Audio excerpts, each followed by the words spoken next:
All right, I'm going to call our meeting back to order. Thank you all. Hope you had a good lunch. Enjoyed a picnic, perhaps. Next on our list is HREO2, DNR Aquatic Habitat Restoration and Enhancement, Phase 5. Go ahead. All right. Thank you, Chair and Council. My name is Jamison Wendell. I am the Stream Habitat Supervisor for the Minnesota DNR based in St. Paul. With me today is Amanda Hillman. Amanda is the Stream Restoration Coordinator with the DNR in Fergus Falls. We are pleased to have the opportunity to present the DNR's aquatic habitat proposal today, and thank you for your past support of DNR's aquatic habitat work. For today's presentation, I'd like to focus on three main topics: the status of our past appropriations, our aquatic habitat priorities and areas of focus, and then provide some details on some of the high priority projects that are included in this year's proposal. Our past appropriations are on track to meet or exceed stated restoration and enhancement goals. Many aquatic habitat projects are very complex and take many years to complete.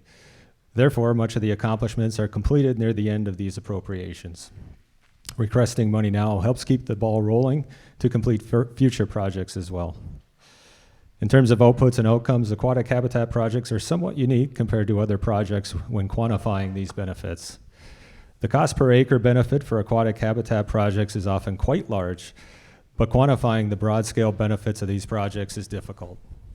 For example, in ML12, stated benefits were 93 acres. However, these completed projects reconnected over 3,000 acres of lakes and 55 miles of river habitat to restore that connectivity. The overarching goals of this aquatic habitat proposal is to enhance and restore the biology, hydrology, geomorphology, water quality, and connectivity of Minnesota's streams.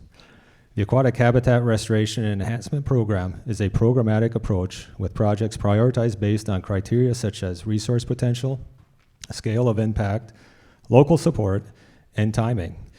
These proposals rely heavily on staff working collaboratively with a diverse array of partners to develop these projects.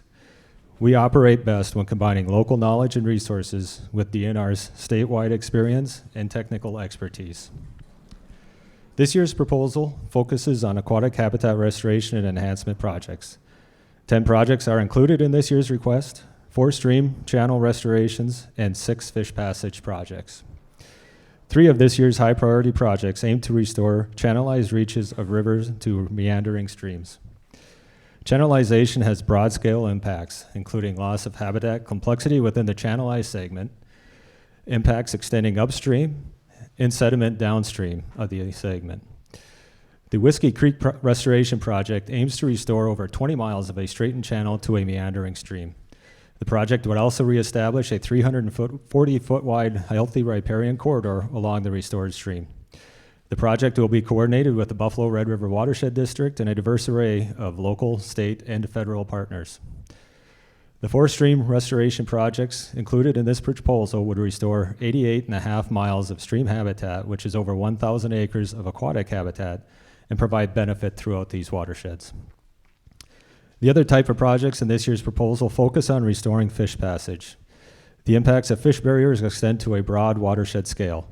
Fish and other aquatic species need to move between diverse habitats to complete their various life processes. Barriers also can create lost fishing opportunities in some areas. Fish passage restoration provide immediate benefits and require little to no ongoing maintenance once completed. 5 dam modification projects are included in this year's proposal. The Rock Dam project will collaborate with Red Lake Band to modify a lowhead dam to restore fish passage on the Red Lake River. This dam is one of the last remaining fish passage barriers on the Red Lake River and is important to lake sturgeon restoration efforts. This year's proposal includes 2 other dam modification projects and plans to replace high priority culverts on Buffalo River. In total, these projects would restore upstream access to over 10,000 acres of lake and river habitat. As I mentioned before, we rely on strong collaborative relationships with partners to develop these large projects. With this year's proposal, we are requesting continued funding for staff that have fostered these relationships and provided valuable expertise in stream restoration. These staff work exclusively on OHF and CPL projects. The complexity of design, permitting, contracting, and construction oversight requires specialized skills. These positions help to ensure that these projects are done well and achieve intended outcomes. These positions have benefits well beyond the projects included in this proposal. So with that, I'd like to thank you once again for your support, and we will stand for any questions that you might have. Questions? So I got to ask the scalability. If you get half the money, your answers would indicate you're not going to reduce any staff costs. Is that true? Yeah, Chair Hartwell, yes, that is true. Yes. Personnel for these projects, the personnel working on these projects are working on projects beyond even the scope of this appropriation. So these are positions that work with partners to develop, implement, provide oversight and technical expertise on these projects. So the staff are working on projects from previous appropriations as well as developing future appropriations. So these are new positions that were funded with OHF. They work strictly on OHF projects. So they don't fit in really well to this scheme of applying the positions to specific appropriations. So if there's any other opportunity to maybe discuss with council or staff other sort of funding mechanisms for these positions, we'd be happy to engage in those conversations. But it really doesn't provide an opportunity to scale the positions based on the proposal. Okay. Tom? Thank you, Mr. Chair. Mr. Wendell, so you have some pretty heavy-duty leverage there, which we're always happy to see. So if we didn't do the whole deal, would that reduce that too, or how's that set up? Yeah, Chair and Council Member Saxog. Yes, it is. It's not directly scalable. It depends. As we scale this, our opportunity to scale is that we select the highest priority projects. Then, so it depends on whether the leverage is attached to those specific projects or not. It's close to scalable, but it's not a direct correlation. Yeah, because we have. It's a variety of different sources, so whether it's federal, outside state, other nonprofits contributing to the projects. Other questions? Great, thank you very much. Thank you. Thank you. Next is HRE 03, Klondike Clean Water Retention Project Part 2.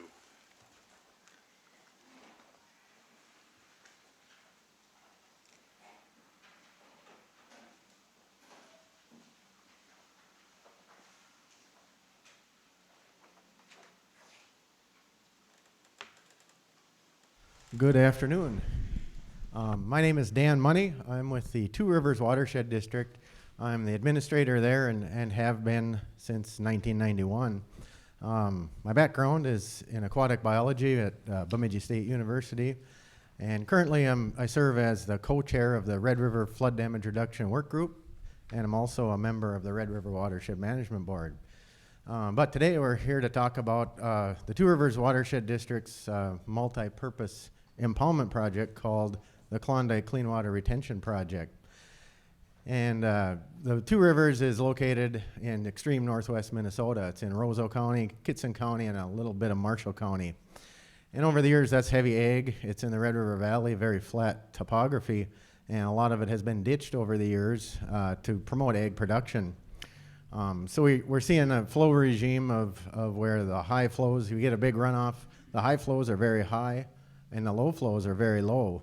And with the flat topography, a lot of large-scale flooding goes on in the Red River Valley.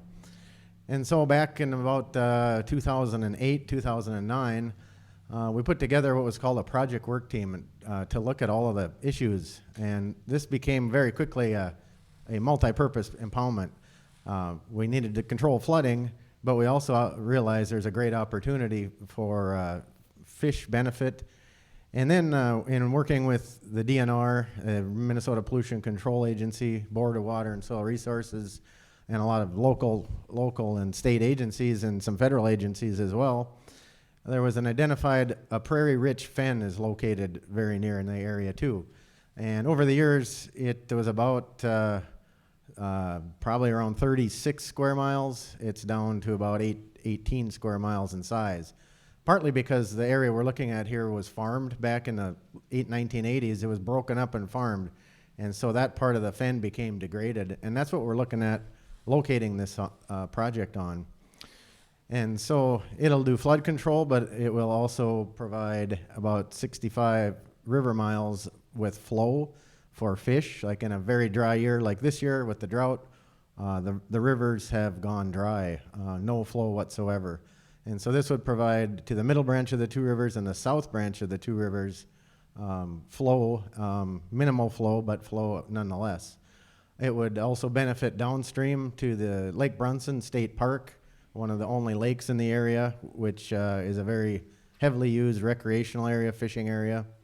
And then downstream even further at Hallock, a project that you had funded just recently, the Hallock Dam Fish Passage project. This would provide flow to that as well. So there are multi-purpose outcomes here. I mentioned the collaboration about all of the local, state, federal agencies and some non-government organizations like the Nature Conservancy as well. So that group, like I said, met and started in 2009, and they put together identified problems, goals, objectives, and looked at all various alternatives and came up with this preferred alternative. We took that a bit further, and the watershed district and the DNR spent about an extra year and came up with a fen management plan. And so for that fen right now, it does occur that large-scale flooding happens there. It's getting a lot more water than the fen historically had or should have. And so part of that fen plan was to prevent flooding, prevent invasive species entering that fen, and giving it a lot less water than it has been getting over the years. So that's part of the fen part of this. There's the fish part that I talked about, and then the fen part. And then also we're looking at trading lands with the DNR. As we said, the watershed district has obtained most of the area that had been degraded by being farmed and broken up.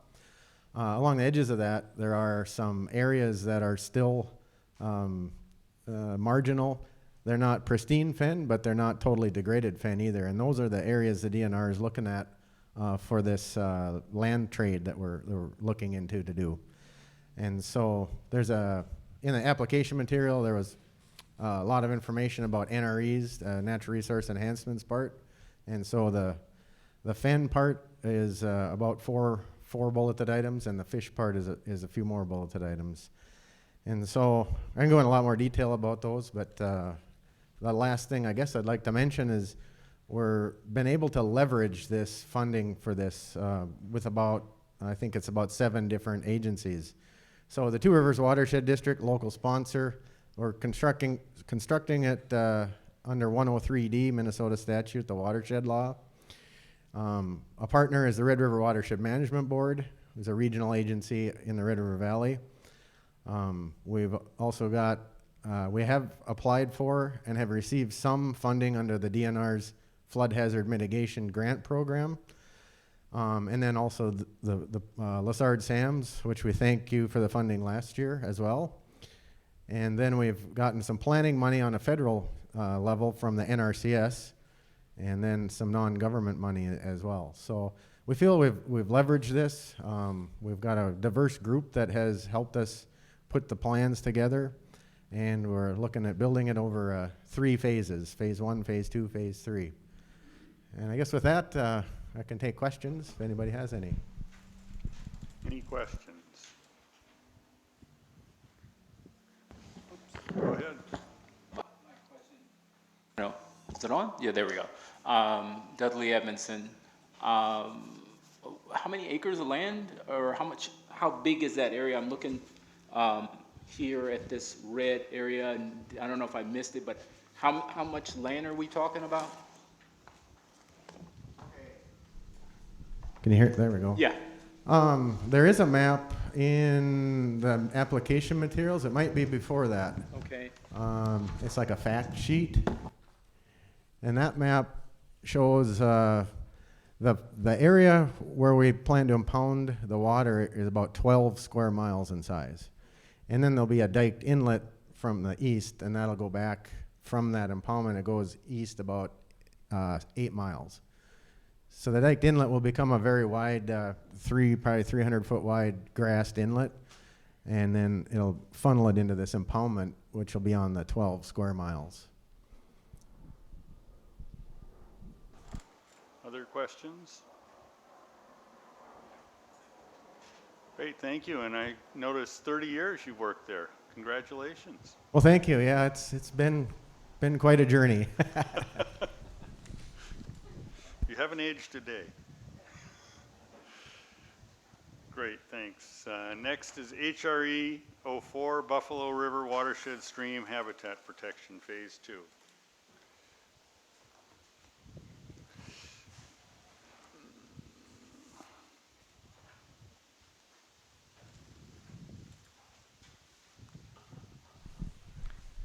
Thank you, Chairman Hartwell and members of the council for the opportunity to present at this hearing today. My name is Christine Altrichter, Administrator for the Buffalo Red River Watershed District. The Watershed District, based in Barnesville, Minnesota, has been developing important river restoration projects that we would like to share with you today. Before I do that, a little background on the Watershed District and previous funding the council has granted to us. The Watershed District was established in 1960 to address water problems.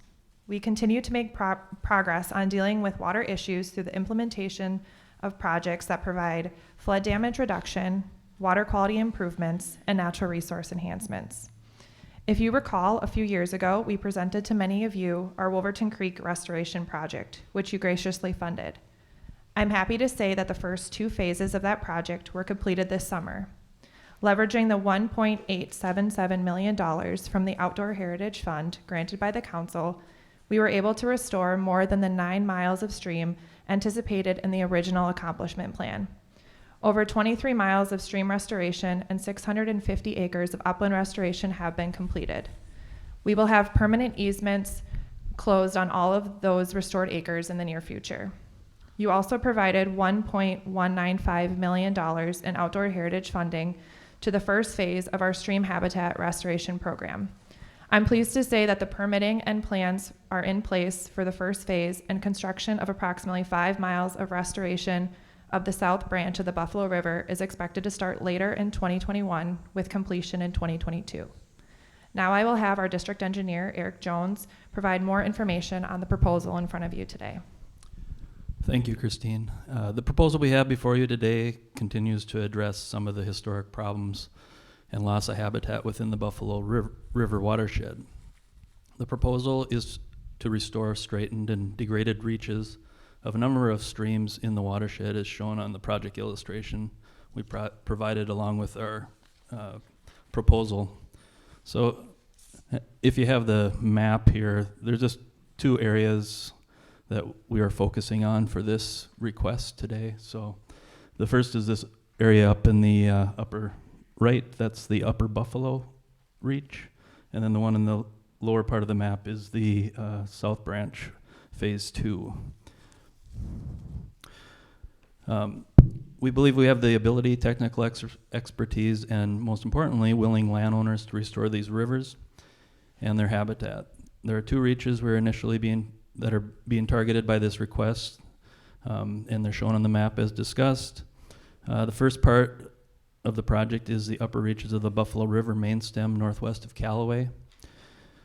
Here, a portion of the river jumped its banks several years ago and rerouted itself into a private drainage ditch that was in that area.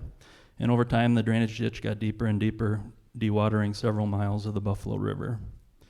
The sediment washed out of that drainage ditch as it cut deeper and deeper was deposited further downstream, degrading habitat in an already degraded straightened reach of the river. This project will restore 7 miles of the upper Buffalo River.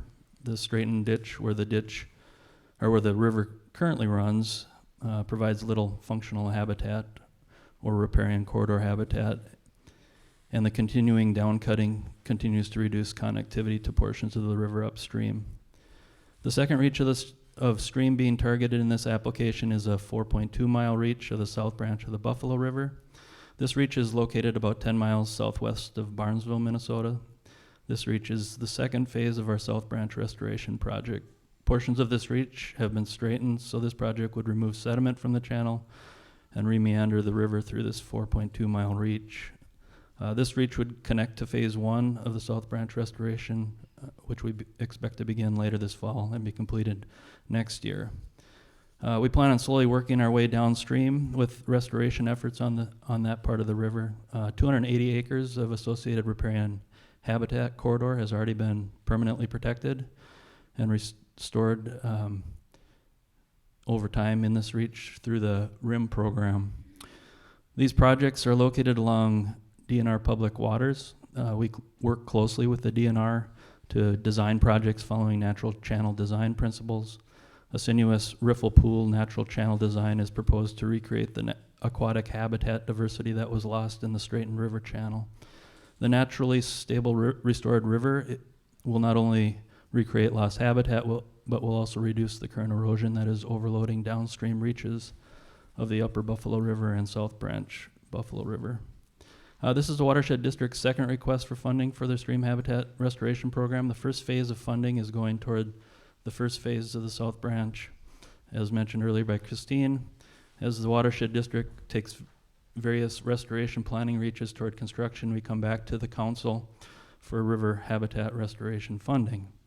The Buffalo Red uses a combination of local funds and other grant funds to design the restoration and to work with stakeholders in the project development before coming to the council. In the end, a number of funding sources are utilized to take projects from conception to restoration. In the case of the Upper Buffalo, the Buffalo Red River Watershed District partnered with the Becker Soil and Water Conservation District a few years ago to apply for some Section 319 funds. $613,000 of grant funds were awarded, which has been used to complete a number of upland agricultural BMPs, but more importantly, with local funding, provided dollars to complete the survey and restoration design for the upper reach of the Buffalo River. In total, over $1 million have been spent on the combination of upland treatments installed by the Becker SWCD and the restoration design for the Upper Buffalo. A similar story can be told for the restoration of the South Branch. Much of the land involved has been acquired through the RIM program. $1.5 million has been spent on RIM easements in this area. Locally, the Watershed District raises funds annually to provide cost share for grants that help to get these projects off the ground.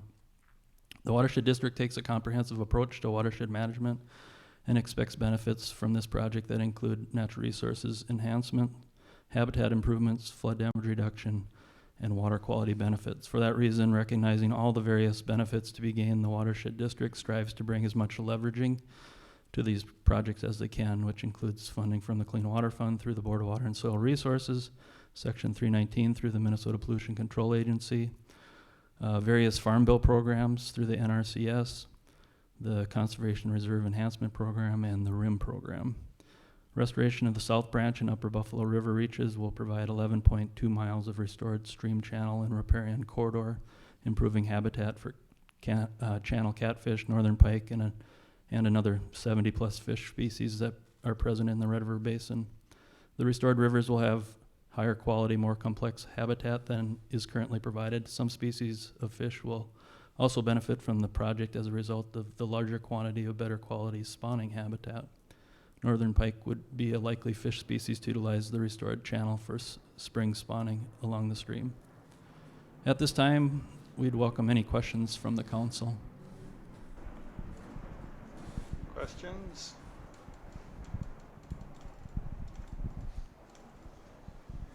Jamie? Thank you. Jamie Swenson. I see that you have an approved one watershed, one plan as far as the district is concerned. Is that correct? That is correct. Okay. So with Bowser's proposal or request for funding, would you take them up on their program and reduce some of your administrative overhead and go through that program, or do you still come to us for a request for funding of this program as a standalone project? Yeah, so thanks for the question. So the watershed district, along with their SWCD and county partners in their One Watershed One plan, their plan was actually approved. I guess it was October of last year. In that plan, there's a number of capital improvement projects that are listed in there. These projects that we're talking about here today are on that list, as well as other restorations within the district. So there is some money from the One Watershed One plan implementation, watershed-based implementation funds that will be used not on these projects, but on other stream projects in the watershed district. So is that the funds you're referring to? Sit on. Actually, so for next year, if the Bowser program actually got funded through this allocation process, for future phases, would you just go through that program, or would you still submit independent funding requests in future years? I think we would probably still submit our own projects. The watershed's been pretty proactive. We have a number of locations within the district where either county ditches, straightened old historic channels, or in some cases just landowners 100 years ago went and straightened portions of these channels. And so the watershed district, through the One Watershed One plan, actually went through and identified a whole slew of locations, and they've just kind of prioritized the initial group. You know, the next time they go through the comprehensive planning process, hopefully a number of those are off the list, and then we'd hopefully have the next group of straightened reaches to add.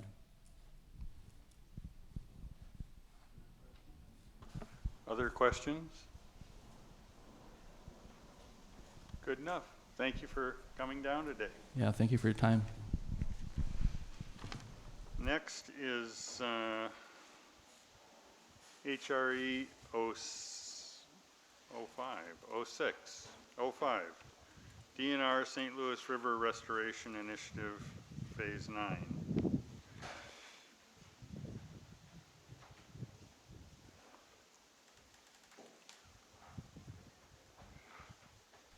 All right.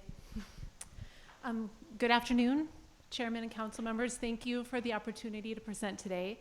My name is Melissa Scholand, and I am the St. Louis River Program Supervisor for Minnesota DNR in Duluth.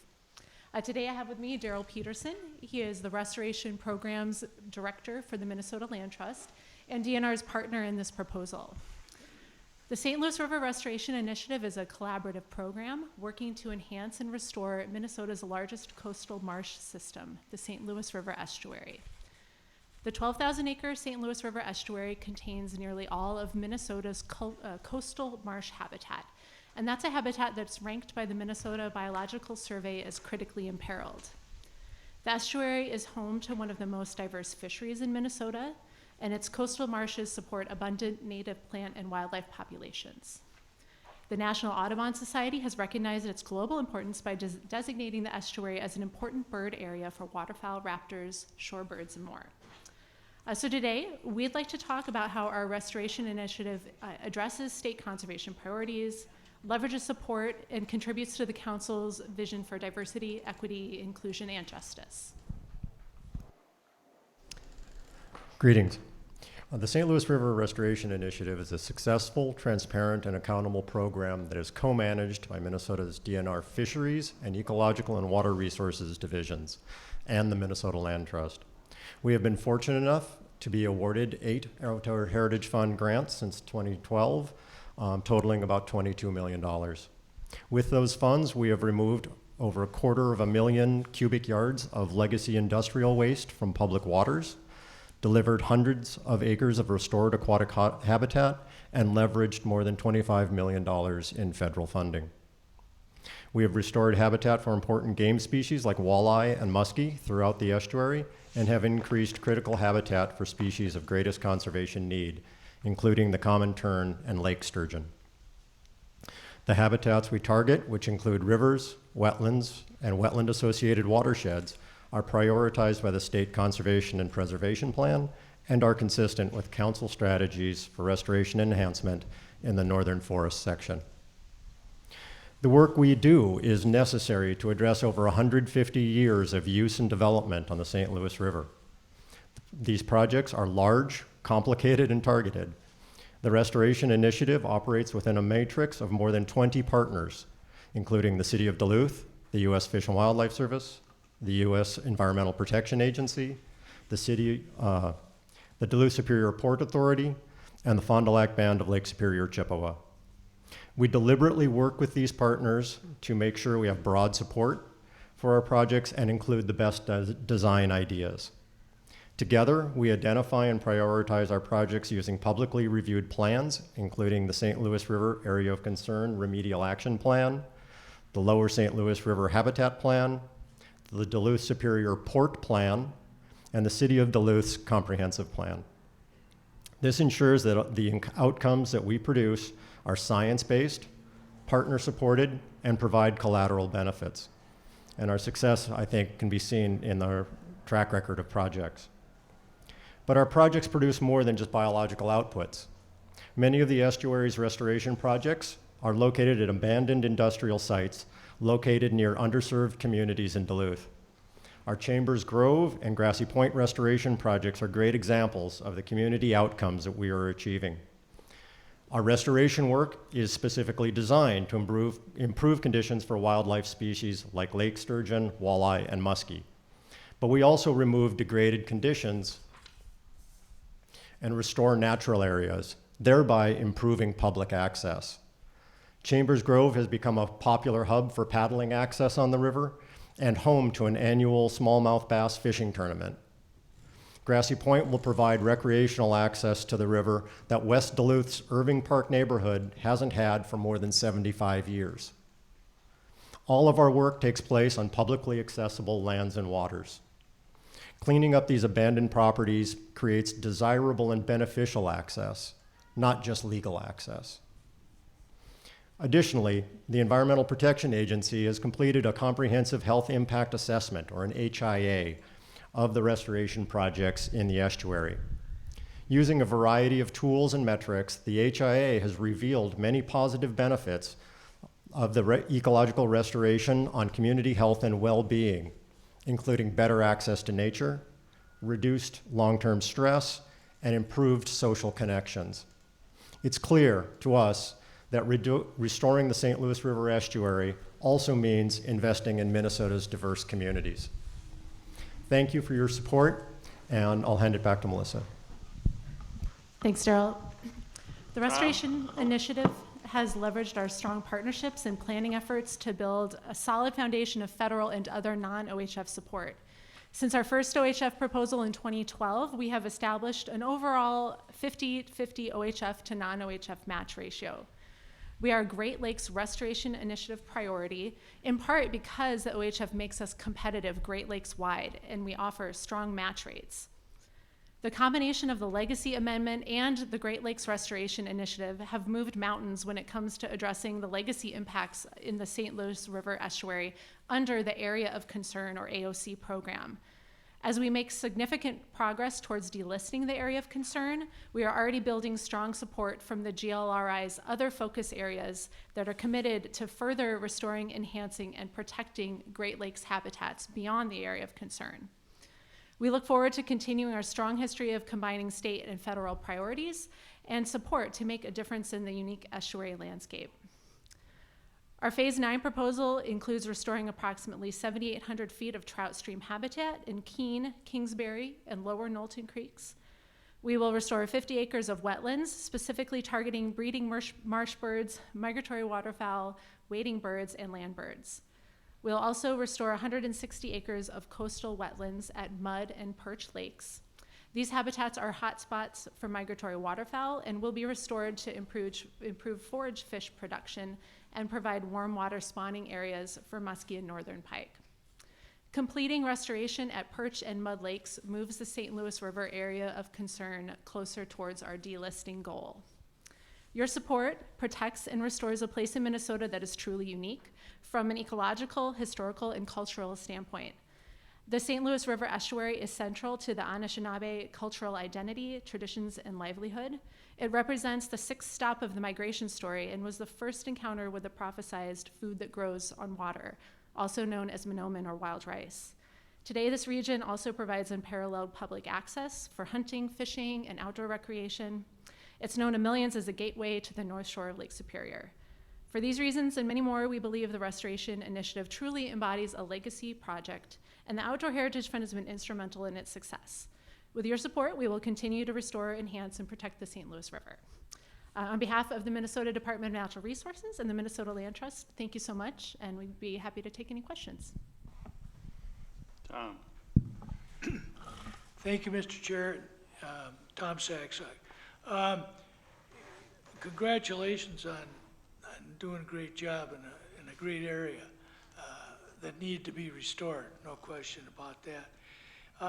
The question is, how are our friends in Wisconsin living up to what we're doing, or how's that? How do you read that? Good question, Mr. Chair, Council Member. Yeah, we partner a lot with Wisconsin, as they are a partner agency in the St. Louis River area of concern. And I think that we have a big advantage here in Minnesota because we get such great support from the Outdoor Heritage and the Legacy Fund.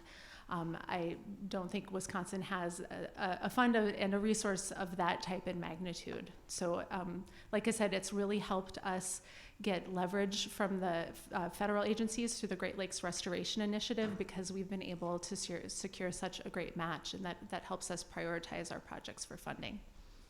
Thank you. Dudley? I'm looking at the chart here, and the coastal marsh avian habitat is 75 acres. I don't know if I missed that. Specifically, is there one designated area, or are we talking about a great expanse, you know, like going a great distance, but 75 acres?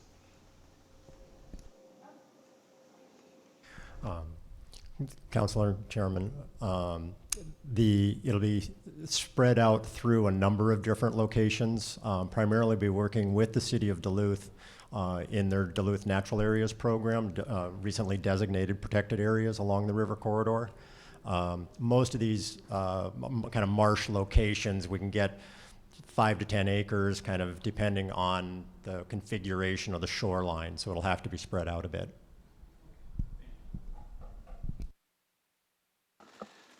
Thank you. Tom stole my question, but I would add this. Are there things going on the Wisconsin side that are minimizing the accomplishments that you're seeing in that basin? Basically, that's my question. Chairman, Councilor Saxog, I think the work that the Wisconsin DNR is doing is actually complementing a lot of the work we do. We work very closely with them on wild rice restoration. That's actually an opportunity that they have that's maybe a little stronger than ours. So in working with both the Fond du Lac Band of Lake Superior Chippewa and Wisconsin DNR, we're reseeding hundreds of acres of wild rice each year as well. And that work will continue. They're doing other work. They have fewer kind of industrial cleanup sites on the Wisconsin side. That was really kind of focused on the Minnesota side. That's why we've had to do a lot of the heavy lifting. But I would say in all cases, they're working very hard on the projects they can do that will benefit habitats as well. Dudley? I'm looking at the map again, and the 40th Avenue West area, that used to be open to the public. I see it's under, it says restoration site underway or planned. Is that ever going to be open to the public again, particularly for, you know, when I used to go there years ago, there's so much really good shorebird habitat. And I'm just curious if that's ever going to be opened again to the general public. If you know the area I'm talking about, off of I-35, yeah, okay. Mr. Chairman and Councilor, that's the Grassy Point project area, and that is currently under construction right now. I think DNR is going to be finishing up the aquatic portion of that project this fall. then the Minnesota Land Trust will be managing the part of the project that will revegetate the island, create more of that hemi-marsh habitat. That'll actually be one of the primary locations for hemi-marsh habitat, and then we're hoping to have it open to the public. We'll be working with the city of Duluth to actually help them kind of design improved public access and actually have some walking paths around and some better wildlife viewing platforms. So it'll take us a couple of years to get there, but yes, it will be open. The 2026, I think I saw a date for 2026. I'm hoping it'll be before then, 2025 maybe. Sure, okay. Jamie? Thank you. Jamie Swenson. I really like the proposal and the project, and I know we've talked in the past about, okay, when is the end going to be here with all the different phases? Can you tell us a little bit more about what the delisting criteria is, or if there's specific action plan surrounding what that looks like so that we can better understand the projects that are being proposed and how that helps get us to that goal? Sure thing. Chairman, council members, the remedial action plan is the guiding document for the St. Louis River area of concern. The remedial action plan, or the RAP, was developed to address 9 beneficial use impairments in the St. Louis River estuary. And spread out amongst those 9 beneficial use impairments, there's 80 different management actions. Those management actions, many of them are on-the-ground projects, so things like contaminated sediment cleanup, habitat restoration. Some of them may be studies or other types of projects. But the projects that are the biggest or the heaviest lift would be the contaminated sediment cleanup and then the habitat restoration projects. When it comes to habitat restoration projects for the AOC on the Minnesota side, Minnesota DNR is typically the one that leads those. So when it comes to kind of our to-do list, we're focusing on habitat restoration for the AOC.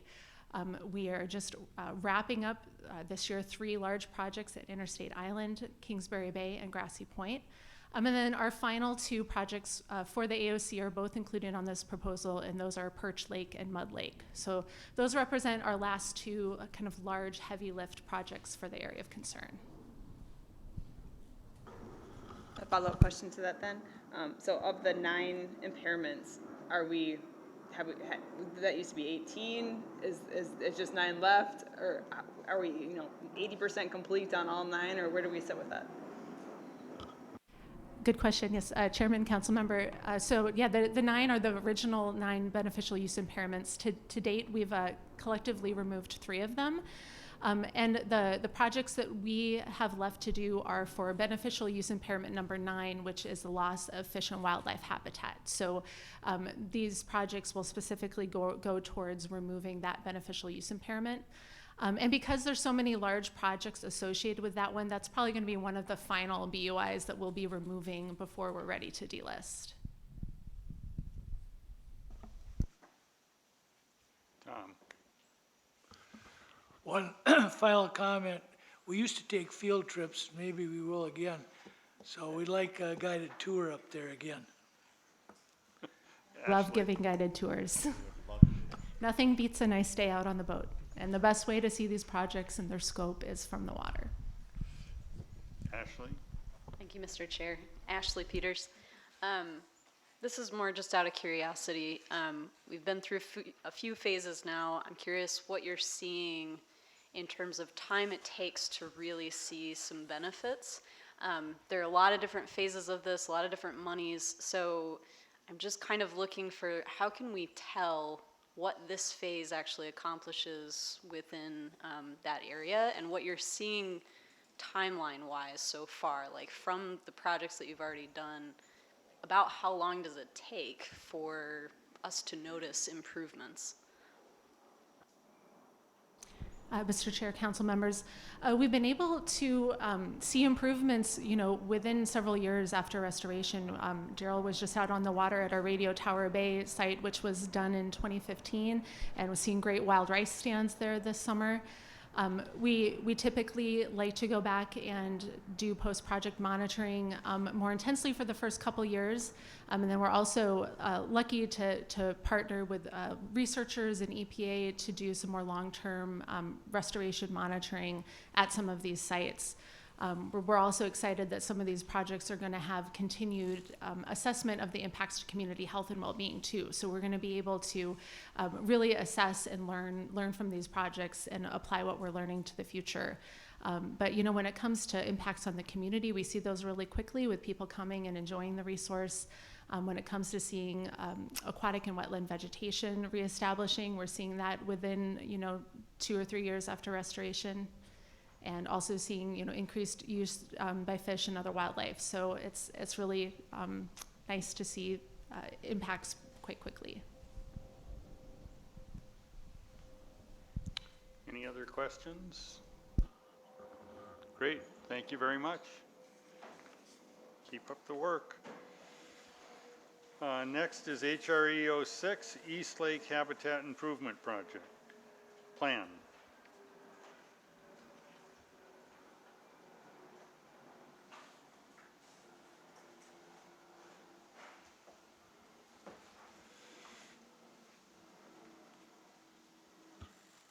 Noon, Council and Chairman. It's a great opportunity to present to you today on this beautiful day. My name is Katie Kemet, and I'm a environmental specialist with Stantec as a consultant to the City of Lakeville. And with me today, I have Kelly Perrine, who's an environmental resource technician at the City of Lakeville.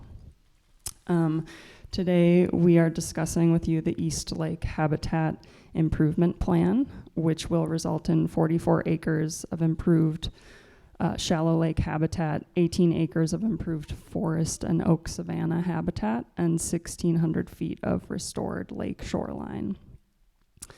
East Lake is a 44-acre shallow lake in Lakeville, Minnesota. The lake is impaired for nutrients and has degraded habitat due to the presence of invasive species. Carp and goldfish are both found in the lake. And through both the carp and goldfish bottom feeding behaviors, they uproot lake vegetation and mix sediment into the water column, resulting in little to no aquatic vegetation and very turbid water. In fact, past vegetation surveys on the lake have shown little to no aquatic vegetation growth in the past few years. Additionally, East Lake is connected to valuable resources in Dakota County. It flows south to North Creek, which is a tributary to the Vermilion River. Portions of both North Creek and the Vermilion River are cold water streams that support trophy class brown trout fisheries that are naturally reproducing. In addition, East Lake Park and the North Creek Greenway are both adjacent to the lake, and they provide many recreation opportunities for the public, such as fishing, biking, walking, and bird watching. Forest and oak savanna in East Lake Park, adjacent to the lake, has been managed by the city for over 10 years and has been requiring continued protection from invasive species such as buckthorn. In this improvement plan, we are requesting $480,000 to improve habitat within and surrounding East Lake Park and East Lake. This project includes installation of a low voltage electric fish barrier in the East Lake outlet channel that connects to North Creek to prevent fish migration of carp and goldfish both to and from the lake. Invasive species control and removals using common netting techniques. Forest and oak savanna improvements within East Lake Community Park on the northwest side of the lake. Lake shoreline restoration on the northern shoreline of the lake, and establishment of an aquatic plant community following the removal of carp from the lake. And finally, fish stocking of desirable top predator species to establish a balanced fishery that will provide ample opportunity for recreation. These management activities will result in improved lake littoral and upland habitat, This improved habitat will support recreation, a healthy fish and wildlife community, and provide habitat for key species found in the area, such as the federally endangered rusty patch bumblebee and the state-threatened Blanding's turtle, which requires both lake and upland habitat for reproduction. Additionally, East Lake Park falls within the U.S. Fish and Wildlife's first-tier priority area for habitat improvements to help rusty patch bees. We have received support for this project from Dakota County, the Vermilion River Watershed Joint Powers Organization, and the Minnesota DNR. And those three organizations provided letters of support that were included in our application. This project aligns with Dakota County's previous investments and strategic plans. The county provided nearly $700,000 to the city of Lakeville to protect 12 acres of land that are now part of the North Creek Greenway that runs on the east side of East Lake. A component of Dakota County's Greenway system is to provide hubs of critical habitat within the county and connect them via corridors of trails and protected areas. So East Lake falls within one of these important corridors.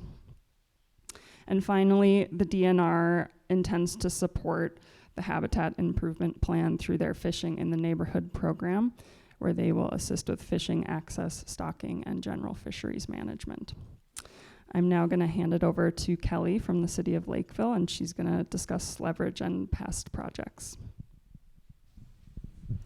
Chairman, council members, the city of Lakeville has historically directed substantial funds to improve the ecological function of the East Lake ecosystem, both within the lake and in the surrounding habitat. These activities include alum treatments, fish, aquatic plant, habitat, and water quality surveys, and woodland enhancement using forestry mulching, prescribed burning, spot spraying, goats, and volunteer tree plantings. Since 2016, funds for these activities amounted to over $95,000. Following several discussions with DNR, the Vermilion River Watershed JPO, and Dakota County staff, the city began an initiative to control the invasive carp population. As the lake is currently in an algae-driven state, it does not support a healthy open water or littoral vegetation community. The consensus was that with continued limited to absent plant community, it is likely that fisheries will continue to be degraded. City-funded carp tracking studies then found that carp were free to move both to and from East Lake to North Creek, a tributary of the Vermilion River. By blocking future carp migration to the Vermilion River and eliminating East Lake as a nursery site, this project aligns with the DNR's management plan to develop and complete Vermilion River improvement projects that will improve the quality and quantity of fishing within this cold water trout fishery.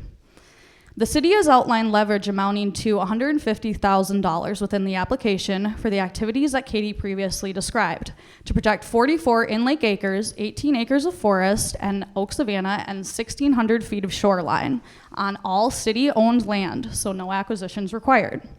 In addition to these activities, to ensure continued project success, the city will continue to fund operation and maintenance of the low voltage electrical barrier, as the barrier will require power and the manufacturer has indicated that we can expect to replace cathodes once every 5 years, continued East Lake vegetation, fish, and habitat surveys, as quantifying annual ecosystem observations will allow for staff to manage appropriately, funding additional fish removals, fish stocking, and vegetation planting needed as identified in annual surveys, funding annual vegetation maintenance associated with the restoration of the woodland and oak savanna, and the management of the oak and forest and oak and wood savanna, as the city annually manages 70 plus acres of natural areas that have been previously restored via grant funding.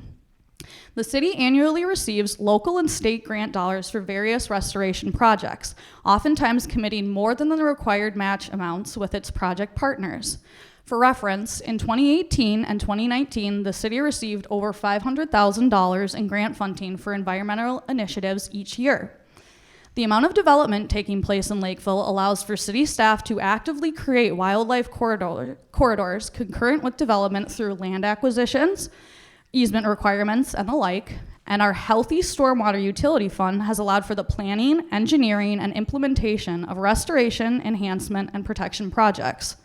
If funded, the East Lake Habitat Improvement Plan will expand these protected habitat complexes and offer much-needed protection for the Vermilion River coldwater fishery. And with that, Chair and Council members, I'll open for questions. Questions? Mark? Thank you, Mr. Chair. Mark Holston. I'm a little bit intrigued on the rough fish removal process. With your discussions with the department, I'm intrigued by you choosing to use passive netting versus a more aggressive approach that would depopulate completely. Yep, so that's actually one of the things that we've considered throughout this whole process since we started tracking and discussing management activities in 2018. We've talked with a few different entities about if we do baited box nets, if you do electrofishing, things like that, and really kind of what we found with the population that's present in East Lake right now, which is in 2018 it was measured to be 151 kilograms per hectare. And then in 2019, it was 215 kilograms per hectare, so the population's going up. It's a manageable amount to potentially be able to do the electrofishing. You will typically see negative ecological impacts when you see over 100 kilograms per hectare in a system, and many carp invaded systems have well over that amount. And so these baited box nets and things like that might be more realistic because that sheer quantity is there. Where electrofishing, we can actually hone in on where those populations might be and then remove them that way. Mr. Chair, did you also look at, I can't remember the name of the chemical the DNR uses. Did you explore that one? Yes, Mr. Chair, council members. So we discussed in the several meetings that we had with the DNR their opinion on rotenone of the lake, and really they're kind of leaning against the idea of rotenone just because of the connection that it has with North Creek and the Vermilion River, and it is a relatively, shallow, large system, so it might not be best fit for East Lake. So yes, we did consider that in this process. Other questions? Ron? Thank you, Mr. Chair. I'm going to ask you, do you want to address the CPL part of that? Their request is below 500,000. Oh, 400 and up? Okay, I misspoke. Other questions? Good enough. Thank you very much. Thank you. Thank you. Next, HRE 07, DNR Fish Passage Enhancement through Targeted Culvert Replacement, Phase 1.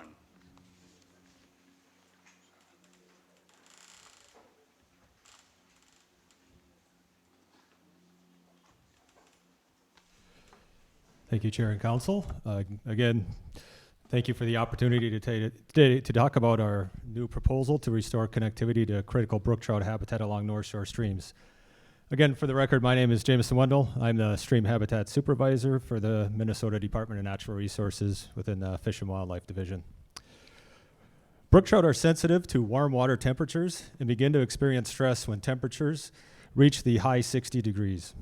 In Minnesota, our brook trout populations rely on cold groundwater inputs to survive the heat of summer. In the driftless area of southeast Minnesota, many streams have ample groundwater inputs that provide brook trout with cold water throughout the year. Many North Shore streams also support robust brook trout populations that are popular with anglers. However, groundwater sources on North Shore streams are much scarcer than in southeast Minnesota, and brook trout populations are more vulnerable to impacts of warm water temperatures in the heat of summer. Historical temperatures in the region have shown an increasing trend, especially since 1980, and climate models predict additional increases in air temperature into the future.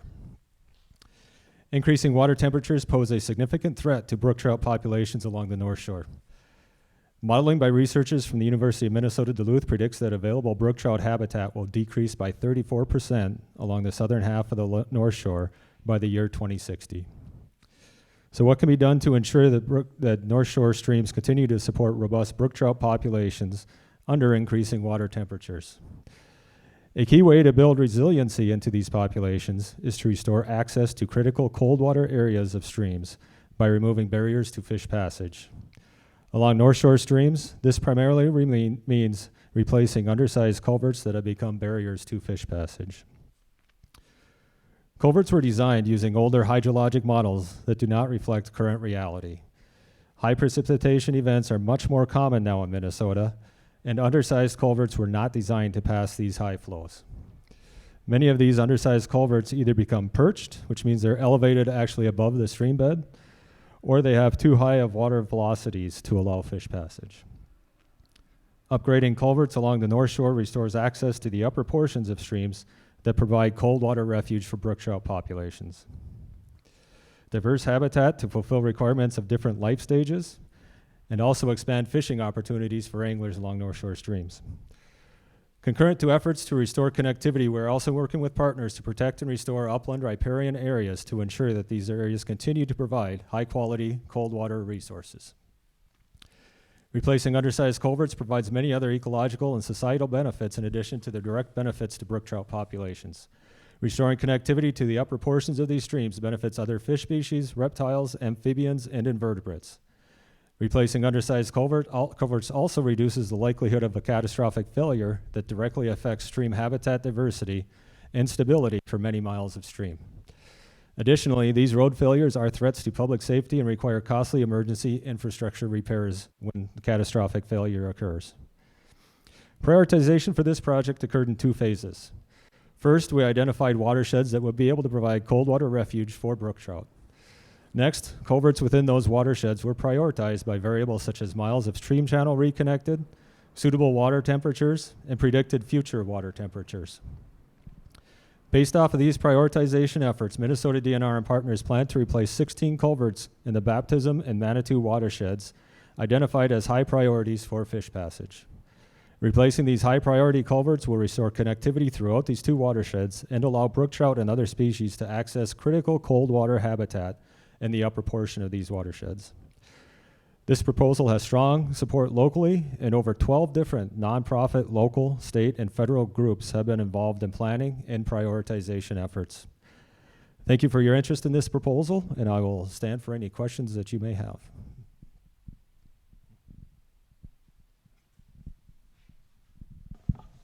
Questions? Jamie Swenson, can you talk about how you work with the local, either the DOT or the local road authority as far as funding for these projects and what their involvement is? Yeah, council and members, yes, that's an excellent question. We kind of overlap. We overlay our prioritization efforts with the local, DOT, or often these are small township roads, so they're on a little different maintenance schedule than say with DOT. If there is that opportunity, then that's a much more efficient process for us, and we have much greater bang for the buck when replacing those culverts, because oftentimes we'll just pitch in a smaller portion of the overall project cost to increase the size and capacity of a culvert in those situations. Unfortunately, situations are pretty rare. So oftentimes this is directly towards habitat benefits. So oftentimes there may be support, say, from some of these townships for these projects, but they simply do not have the funding to sort of force this through their maintenance schedule on an accelerated basis. So we would be working with them. They often would be some of the local partners managing these projects, but the funding for these will need to come primarily from other sources, which may include federal sources, their heritage funds in this request, and then also once we have these funds, we're better able to leverage those outside sources as well, as we can include this for additional match. Other questions? Ron? Thank you, Mr. Chair. Two questions that bother me. One, it sounds like we're getting asked to fund some local road issues. You mentioned high water and causes problems because of the culverts, and so suddenly we're spending money for what the county should be changing. And two, do you have any evidence that the state of the culverts as they are right now are harming or reducing brook trout populations? Chair members, the first question is we're funding infrastructure. Is that kind of what I'm getting? Yeah, and so from the perspective of the local, say if it's, the one township we work in, it's very small township. It might be a large area, but funding is very low within that township. There's not a lot of financial resources that they are able to tap into. And from their perspective, these culverts are functioning in their state. They're at risk for catastrophic failure during these high events, but under typical flows, they're able to pass the flow as they are intended. So this proposal is specifically related to habitat. I don't want to oversell the benefits of reducing the risk of catastrophic failures and things like that. The primary reason that they are interested in these projects is for the habitat benefits and to improve the resiliency of brook trout populations. And your second question, I think, was related to what evidence do we have that these structures are impacting fish populations? Is that, yeah. We do have fish survey information to support these efforts, in addition to evaluating these culverts specifically, taking velocity measurements, identifying if it's a perched culvert. Brook trout aren't great jumpers, so they're often not able to jump up into these perched culverts that, there may be a large drop at the lower end of them, so that's pretty easy to identify that culvert would be impacting upstream fish passage. So we have a number of different mechanisms that support the need for these replacements. But you don't have anything right now that says if we change these culverts, that this stream X is going to have umpteen jillion more brook trout up above. You're just kind of saying they don't jump, so if we have a culvert that's too high, they're not using that other habitat. Is that kind of what you're saying? Chair members, yeah, that's exactly what I'm saying. And we have survey data, say, above a culvert and below a culvert that shows that, on many of these culverts, we show that they are a complete barrier to fish passage. And there would be, for example, no fish, no brook trout found above a culvert, whereas we would have fish almost, in some circumstances, right up to that barrier. And then we have substantial evidence of where we replace culverts, and we have fish moving through those upgraded culverts within days or almost immediately in some cases.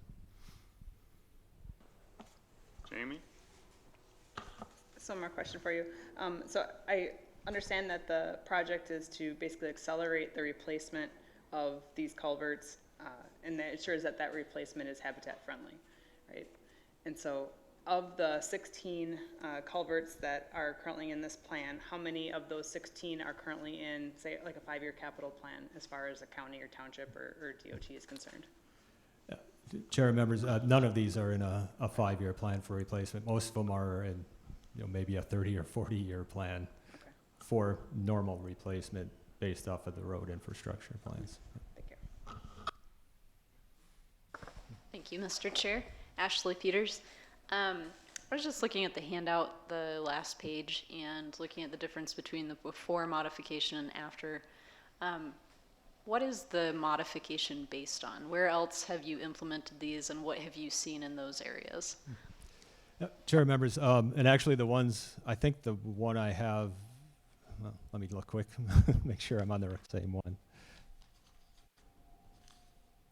Yeah, so you're talking to these two. Yeah, those are actually along a different North Shore stream. I don't remember what stream we have, but as you see, there's two culverts, two pipes coming through that are undersized, and then we upgraded it to more of a wider box culvert that has a greater capacity, and then it also becomes in line with that bed elevation, so it's it's basically buried beneath the stream to ensure that it will not perch into the future.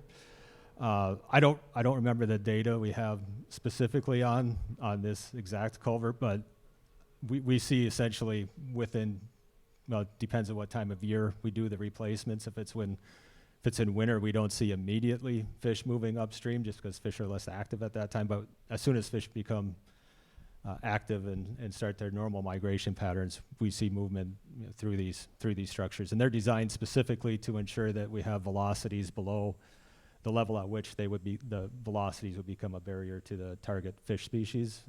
And we also design them based off of her current hydrologic models so that they have that greater capacity, which benefits not only for less impact during significant floods, but also ensures that fish passage occurs during most, but all but the extreme highest flows would be available. Just really quick. So if you had to guess at the longevity of something like this, would you be able to say about how long this kind of change benefits that stream? Chair members, unless our hydrologic models change again, we'd be looking at 70, 80 years for longevity of these structures. And boy, I sure hope our hydrologic models, our precipitation patterns don't change that much where these start to become undersized again in the next 20 or 30 years at least. Any other questions? Jamie's got one more. Sorry, promise, last one. I'm just looking at your proposal, and am I reading this map correctly where it says the current suitability, and it's showing the current brook trout in green, and then in 2050 it's showing it in red, meaning that it will actually decrease in the future? Is that what that's showing? Chair members, yes, that is what it's showing. Trying to fit some graphs on here on that page and had to sacrifice some of that background information. But yeah, what is currently there's different shades too. The darker green is the highest quality, and then there's some lighter greens in there as well. And actually by 2050, the prediction is that those red areas would be lost habitat. It would no longer be suitable to support brook trout populations without the ability to find high temperature refuge, so that those cold water refuge areas. Okay, so maybe you don't know the answer to my quick follow-up question. Is there currently a process in place to work with the local road authorities to give them some extra funds? I know that as far as their culvert replacements and their road improvement projects, they're looking for the most cost-effective option, and that's not always the one that would be the best for habitat. And so is there currently a process in place where the DNR would actually work with the road authority and be able to help fund some of those extra benefits, or is that not part of this program at all, and there's nothing currently in place for that? Chair members, I know there was a proposal. I don't recall whether that was funded or not. So it's doing exactly what you're saying, but on a broader scale throughout the state where there would be funding available. We have, informally, we've developed relationships with partners so that we are having these dialogues, and there may be opportunities for, Kathy's over there, I'll make sure she's paying attention, but some CPL proposals as well as we are working with these partners so that, that's a pretty good cost benefit for them to have some of that extra funding available. So yeah, we continue to have these dialogues with local authorities throughout the state on where we can find those mutual benefits. Yep.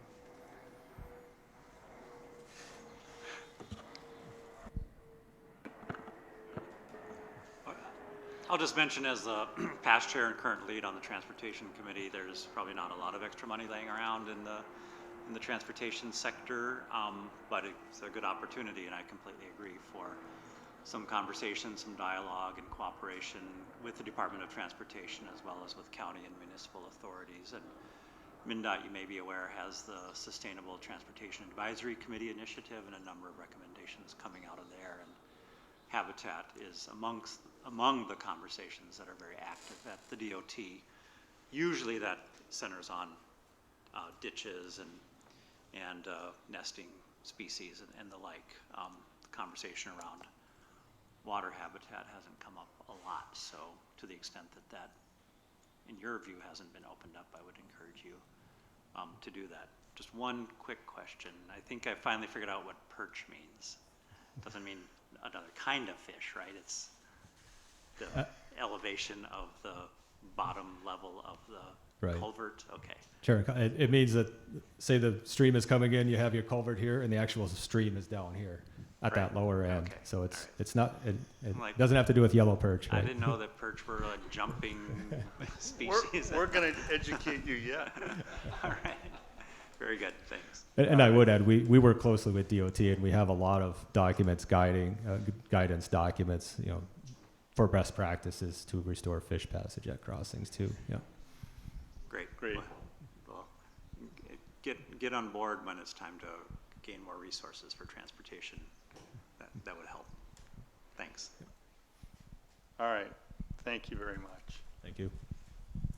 Next on our list, HRE 08, Restoring and Enhancing Minnesota's Important Bird Areas, Phase 3.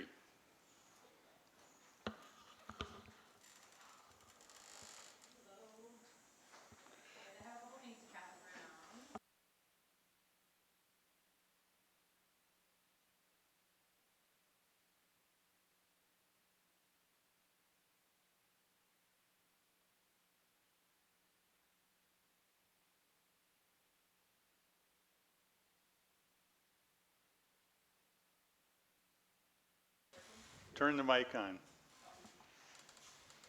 Can you hear me now? All right, thanks. Thanks, Chair, council members, Lessard-Sams, Outdoor Heritage Fund staff. My name is Alex Wardwell, and I'm the Prairie Project Manager for Audubon, Minnesota, and I live and work in Northwest Minnesota. I feel like that's a little loud. Is that loud? I'm here to provide a little background and some more information about our work that we've been doing in northwestern Minnesota for the last several years, as well as what we hope to do with a phase 3 of restoring and enhancing Minnesota's important bird areas. Restoration and enhancement is essential for grassland and wetland bird populations, and I just want to talk a little bit about as well why we're in the prioritized geography we are, and how this is going to help populations of Minnesota birds as well as birds in the flyway at large. So in phase 3, we plan to continue our work in the tallgrass aspen parklands, and we want to expand that into a couple additional counties as well. The tallgrass aspen parklands, for those of you who haven't been to northwestern Minnesota, is a really cool place. I encourage you to get up there.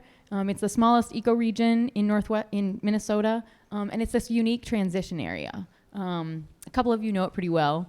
But it's really interesting, and you'll see if you have my handout, kind of shows the boundaries that we prioritize within Northwest Minnesota, and basically it's this transition zone. And so you've got, I don't have enough hands.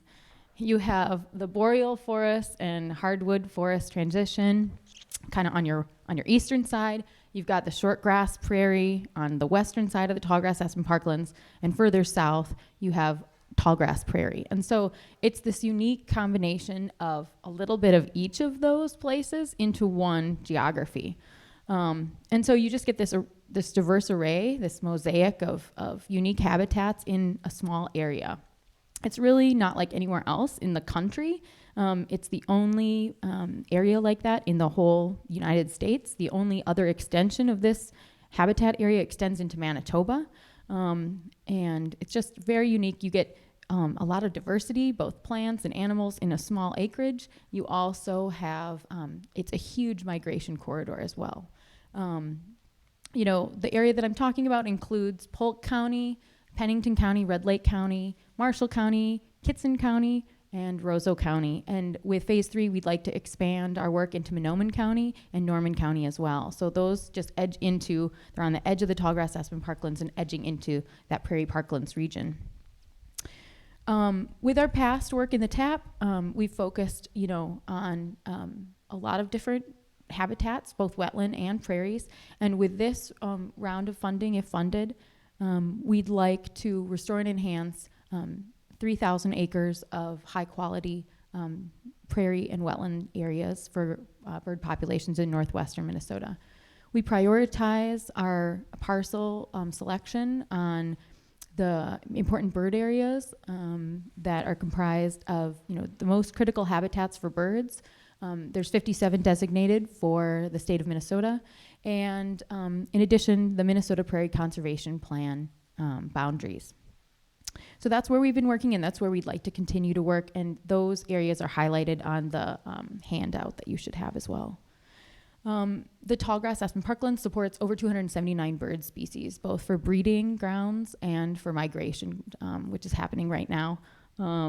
It started early, a little bit early, and it starts mid-August up there, so we're in full swing. And it's just a area rich with biodiversity, and it's hard to explain unless you see it for yourself. While, we can talk all day about, how much remnant prairie is left. I'm sure anyone talking about prairies and wetlands here has already mentioned that we have less than 2% of our remnant prairies left. But in addition, we've lost a huge numbers of birds, millions, if not billions of birds since the 1970s. And so we're talking about, in the neighborhood of, for grassland birds, a 53% decline in bird population numbers for those grassland birds, as well as for forest birds, which is around 22%, and shore birds as well, around 35% decline since 1970. So if you can imagine since 1970 that we've lost half of the grassland birds that were there in 1970, it's pretty startling. And it's not just rare and special concern species that are declining, it's also common birds. And that's what's extra concerning. And, if you're a landowner who runs cattle in northwestern Minnesota, you're used to seeing and hearing eastern meadowlarks and western meadowlarks, both, because we have them both. And, that's one of the common birds that's declining with the loss of grasslands and high quality grasslands and open grass. In addition to that, there's a lot of insect-eating birds that are very critical for agricultural areas, that we keep those insectivorous birds eating lots of pests, and there's been big declines in those as well. So not only do grassland birds utilize these prairies, but wetland birds also forage in uplands as well. And so when you're talking about grasslands and wetlands, you're talking about a whole suite of species that move in these this small area. They'll move between wetlands and grasslands, forage for breeding ground, and just they don't have to go far, and they're into another kind of habitat. And that is also important for pollinators. And this year with the drought, you're seeing quite a dramatic difference in the number of forage plants that are flowering and the quantity of flowers for pollinators. And there's a lot of at-risk pollinators as well, like the Dakota skipper, as well as the rusty patch bumblebee, which you've probably heard a lot about as well. Our priority species for the region includes the grasshopper sparrow, sharp-tailed grouse, greater prairie chicken, Franklin's gull, as well as upland sandpiper. Audubon does restoration and enhancement well. It's something that we have kind of built a reputation around in northwestern Minnesota. We're very passionate about it. We utilize, the State Wildlife Action Plan as well as the important bird areas and Minnesota Prairie Conservation Plan to guide our work there. And what we're doing with this proposal is expanding that available habitat for our priority bird species, utilizing a variety of activities, whether that's native seed enhancements or restorations, brush and tree removal, non-native species in many cases, invasive species control, and prescribed fire where possible. To date, Audubon, Minnesota has restored 1,769 acres, restored or enhanced 1,769 acres in northwestern Minnesota. And in addition to that, we've assisted Minnesota Land Trust and worked with landowners to secure 926 acres in permanent conservation easements as well. A recent U.S. Geological Survey publication was just published this last year that focused explicitly on one of our IBAs, or important bird areas, the Glacial Ridge Important Bird Area. And basically what it was looking at is the restoration and enhancement that was done out on Glacial Ridge since its inception, and basically what benefits have come from that. And it was stark for everyone that read that study and to see the results. It did a ton of things, not just for wildlife and birds, but it did a lot of things for people, to benefit people as well. 33% reduction in runoff, 23% reduction in ditch flow. Nitrates in the groundwater decreased by 79% in those restored and enhanced areas. as well as nitrates in ditch water by 53%. Suspended sediments decreased by 64%. And the report concluded that similar results are very possible and achieved when restoration enhancement occurs. So the last thing I'll mention about that is that the city of Crookston, for those of you that know Polk County, Minnesota, gets half of its drinking water from that glacial ridge important bird area and prairie core. There's 6 high capacity wells within there. So when you're talking about reduction in nitrates by that amount, you're talking about a big benefit for people too, and cleaner water as well.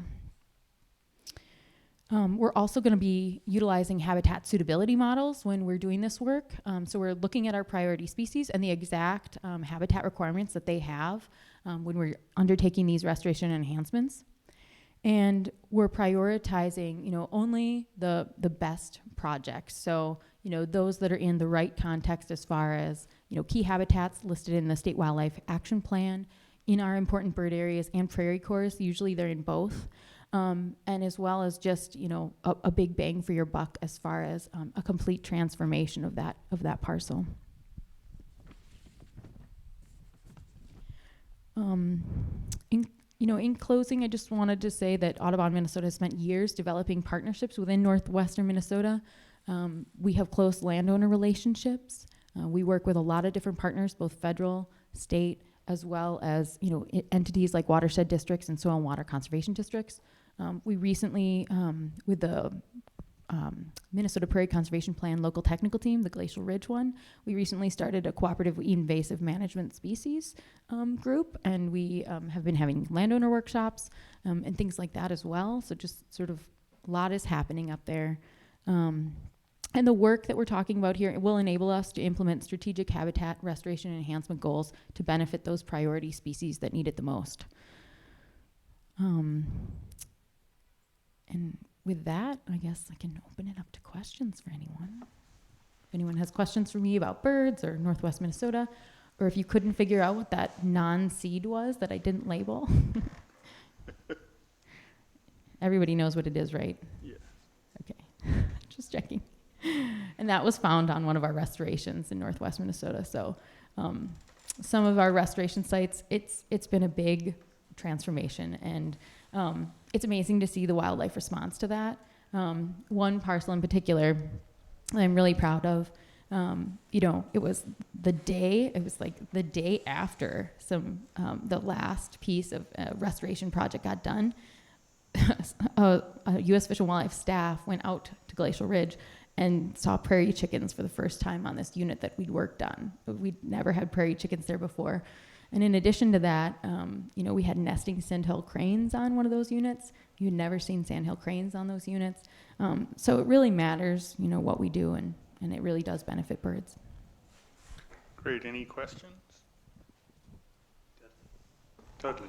Oh, I was just going to say, a few years back, I filmed a nature conservancy project in Carlstad, and some of that habitat with elk restoration. Mm-hmm. And it is, if you've never seen tap, as what we called it, it is amazing habitat. It just doesn't look like anything else. The last time I saw it was in Riding Mountain National Park in Manitoba. So you have to go out of Minnesota north and west to even find that kind of habitat again. So it is crazy unique habitat for the state of Minnesota. So definitely worth protecting.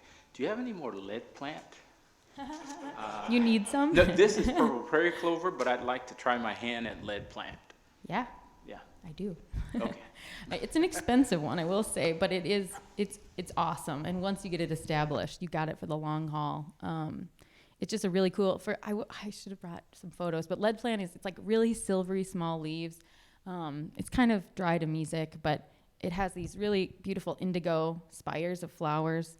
It's just a pollinator magnet. So. Yeah. It also, doesn't it have like maybe some of the longest root structures of any prairie plant, like feet long, if I'm not mistaken? Yeah, it's right up there. I mean, the average prairie plant has a root system of like 15 feet. 20 feet isn't unheard of. I mean, it's just, most of the biomass is in the soil, sequestering carbon, holding that soil in place. Yeah, I appreciate the comments about the tall grass aspen parklands. I call it the tap too.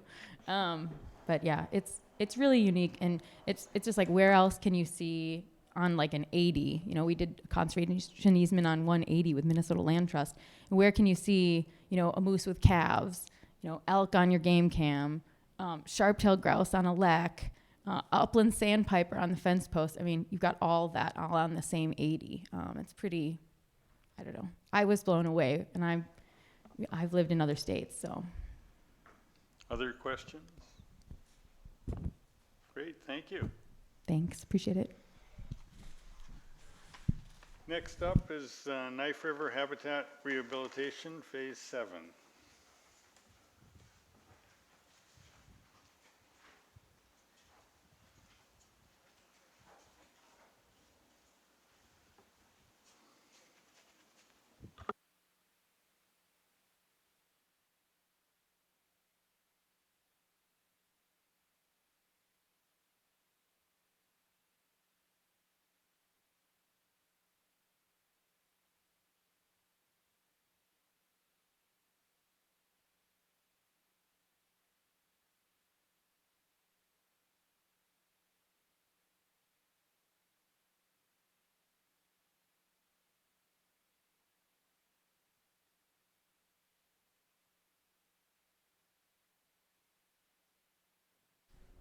Hello?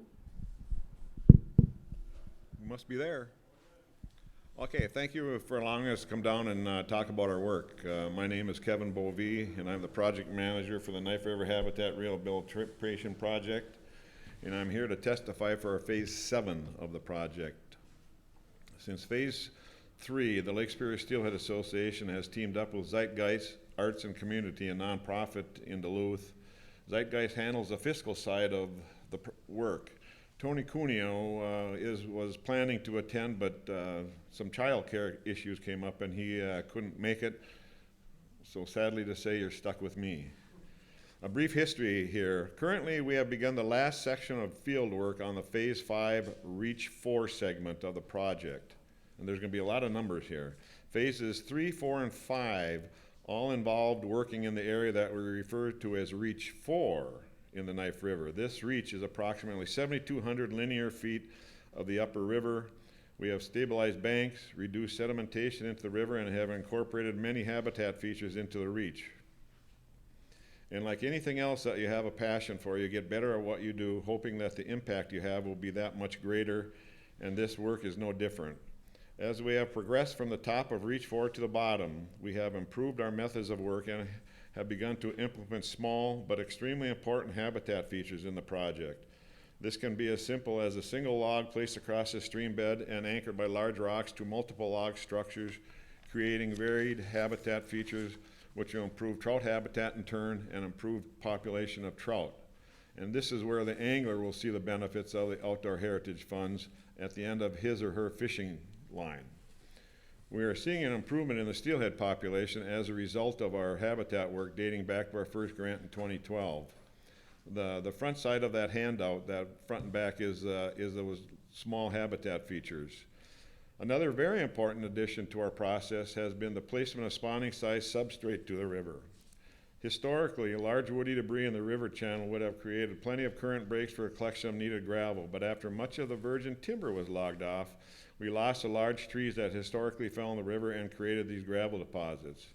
We began adding washed Lake Superior gravel, sized anywhere from 1.5 inches to 2.5 inches, above our grade control structures last fall, the fall of 2020. And these gravel additions were used by spawning steelhead this past spring, in the spring of 21. Not only do adult steelhead use the gravel, young of the year steelhead fry use this very same gravel for the first several months of their lives before moving into slightly deeper riffles.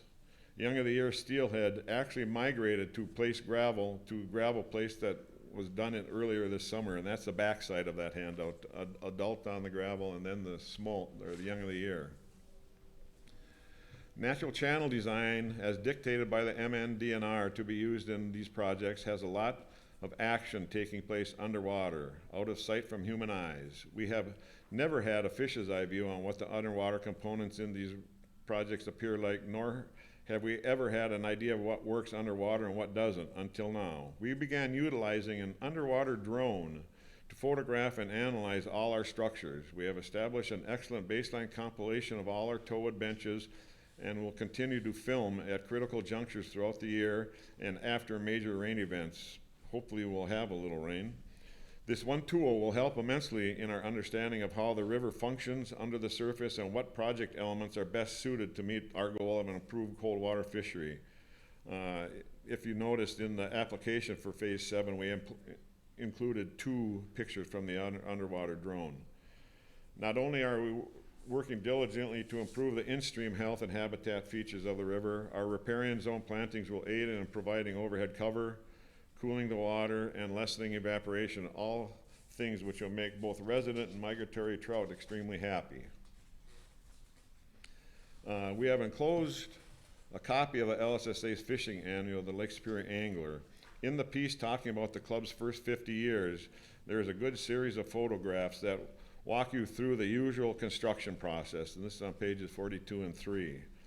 One thing to remember that the bank shown on page 43 was late fall of 2020, and the seed which had been placed had not germinated yet. It looks much different now, even though this has been a super, super dry summer up there.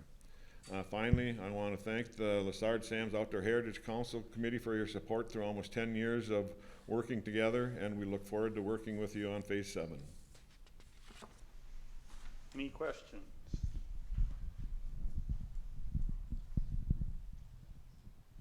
Looks like you answered the questions. Thank you. Thank you. So members, everyone is here who wants to present. We can either take a break, which is on our schedule, or we can just keep going right through and end earlier than we expected. What is your pleasure? Keep going? Is that all right? We'll keep going then. Hearing no terrible screams. Next will be HRE 10, Enhancing Metro and North Shore Trout Stream Habitats.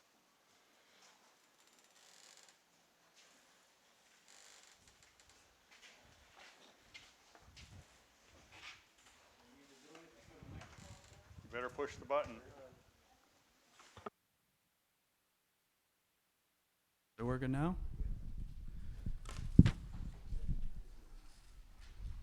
It's on? Okay. Thanks. My name is John Lincheski. I'm with Minnesota Trout Unlimited. I just want to thank you for the opportunity to be here today and for your past partnership on trout habitat work.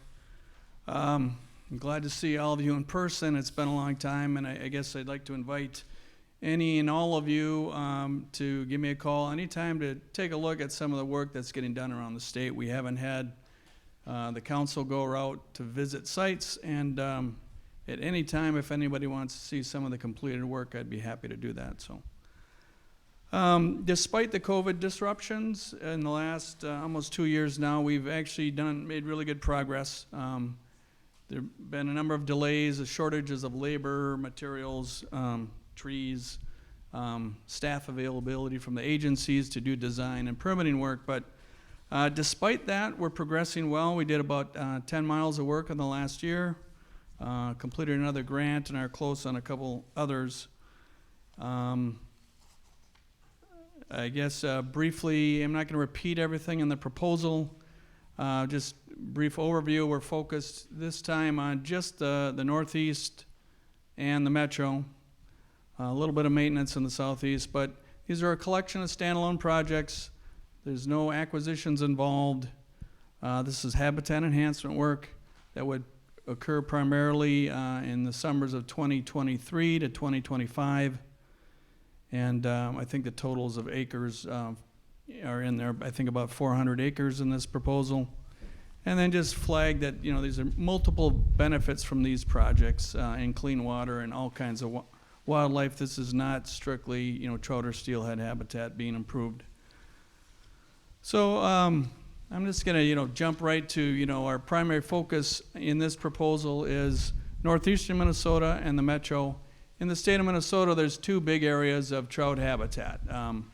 The southeast, cold spring-fed streams, and the northeast, particularly the North Shore, which is largely surface water fed, and that's kind of the challenge. So This year, the calendar 2021, and especially the summer, has really underscored the urgency of doing additional forestry-based work in the Northeast.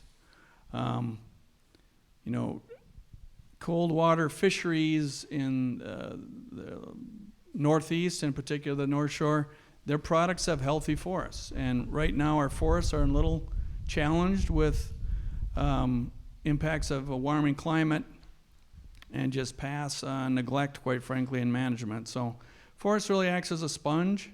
They catch the snow melt, the precipitation, and release it slowly to provide the base flow in our streams.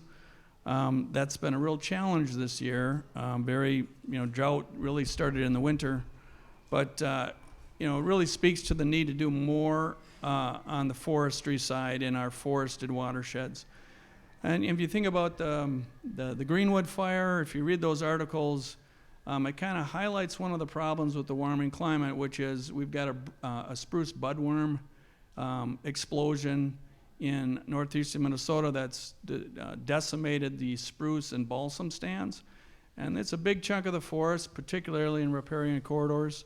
So it creates not just a tinderbox for forest fires, but quite frankly, these are trees that no longer provide shade. They no longer function to assist with water storage and release.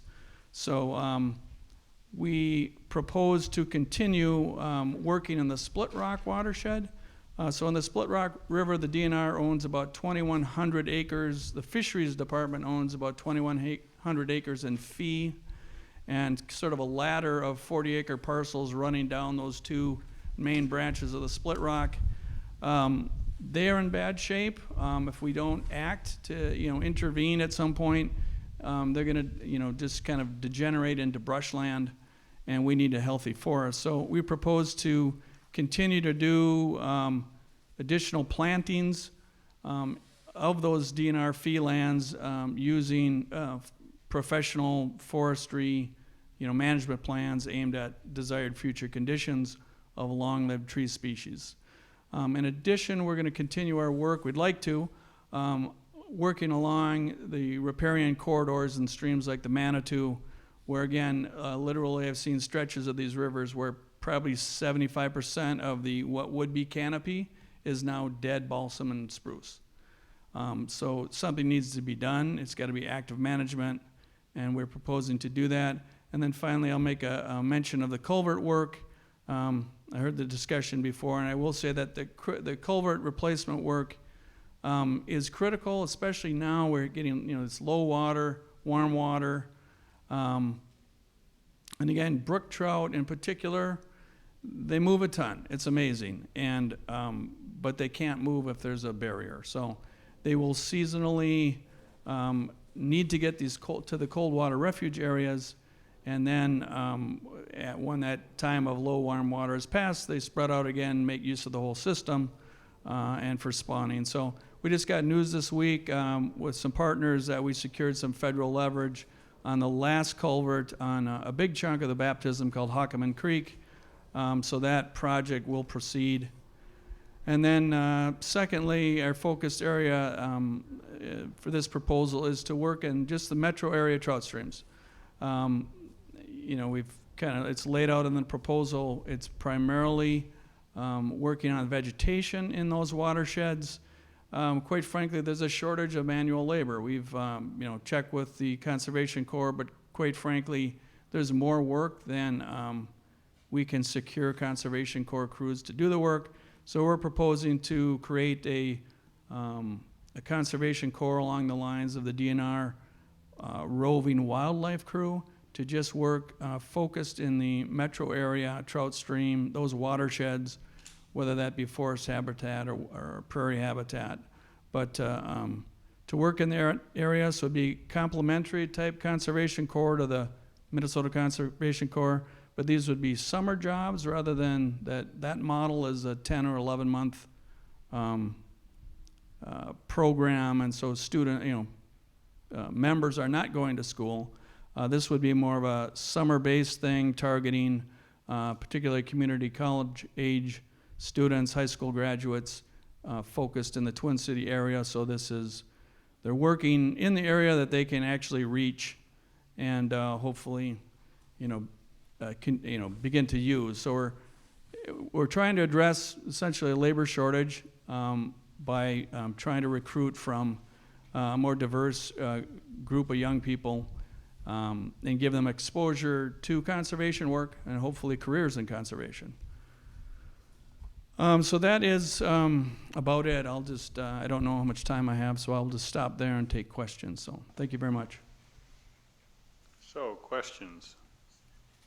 Dudley? So, thank you for the explanation there. I'm just wondering, are we talking about just reforesting along the streams, putting back in same species of trees that have been affected by the budworm, or no? Okay. Mr. Chair, council member, no, I mean, this is where we're going to use a professional forester with an eye towards the future climate, right? So we want to break that cycle of just balsam and spruce, and that's our problem is the balsam will come back pretty rapidly, but what's going to happen is we're going to have this cycle of 30 years from now, all the balsam will die again. So we are looking for long-lived species that will do well in this warming climate, and it doesn't seem like balsam and spruce are necessarily going to do it, but we'll use a diverse mix, but that's the plan. So are we talking conifers or no? Yeah, absolutely conifers. Okay. But it'd be a mix, and again, I don't want to get ahead of myself because I'm not a professional forester. Sure. So, yeah, but absolutely, that's part of the mix. I mean, pines and cedars should do well even in a warming climate, and we do. Currently, that's probably about half of what we plant is either pine or cedar. Of course, you need to protect those trees from browse, and so we don't want a monoculture there. We want a mixture. So. Any other questions? Good enough. Thanks. Thank you. Next is HRE 11, daylighting Phelan Creek.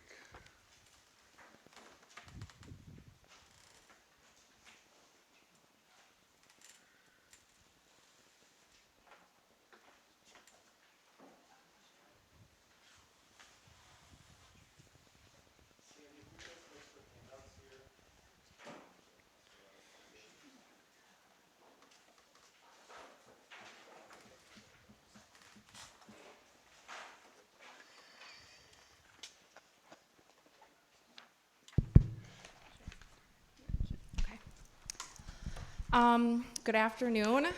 First, I want to say thank you all to all of you members for the Lessard-Sams Outdoor Heritage Council for all of your time today and your work on this committee. As a Minnesota resident whose ancestors have thrived from time immemorial on the lands, waters, and wildlife in this beautiful state, I'm personally grateful to all of you for the work that you do on this committee. My name is Maggie Lorenz, and I am a citizen of the Turtle Mountain Band of Ojibwe. And I also come from Spirit Lake Dakota Nation. I am a resident of the east side of St. Paul, and I am currently serving as the executive director for the Lower Phelan Creek Project. We are an east side St. Paul environmental nonprofit. We are Native American led, and we were founded in 1997, formally organized as a nonprofit in 2011, and our organization has worked to advocate for the natural spaces on the east side of St. Paul for more than 20 years.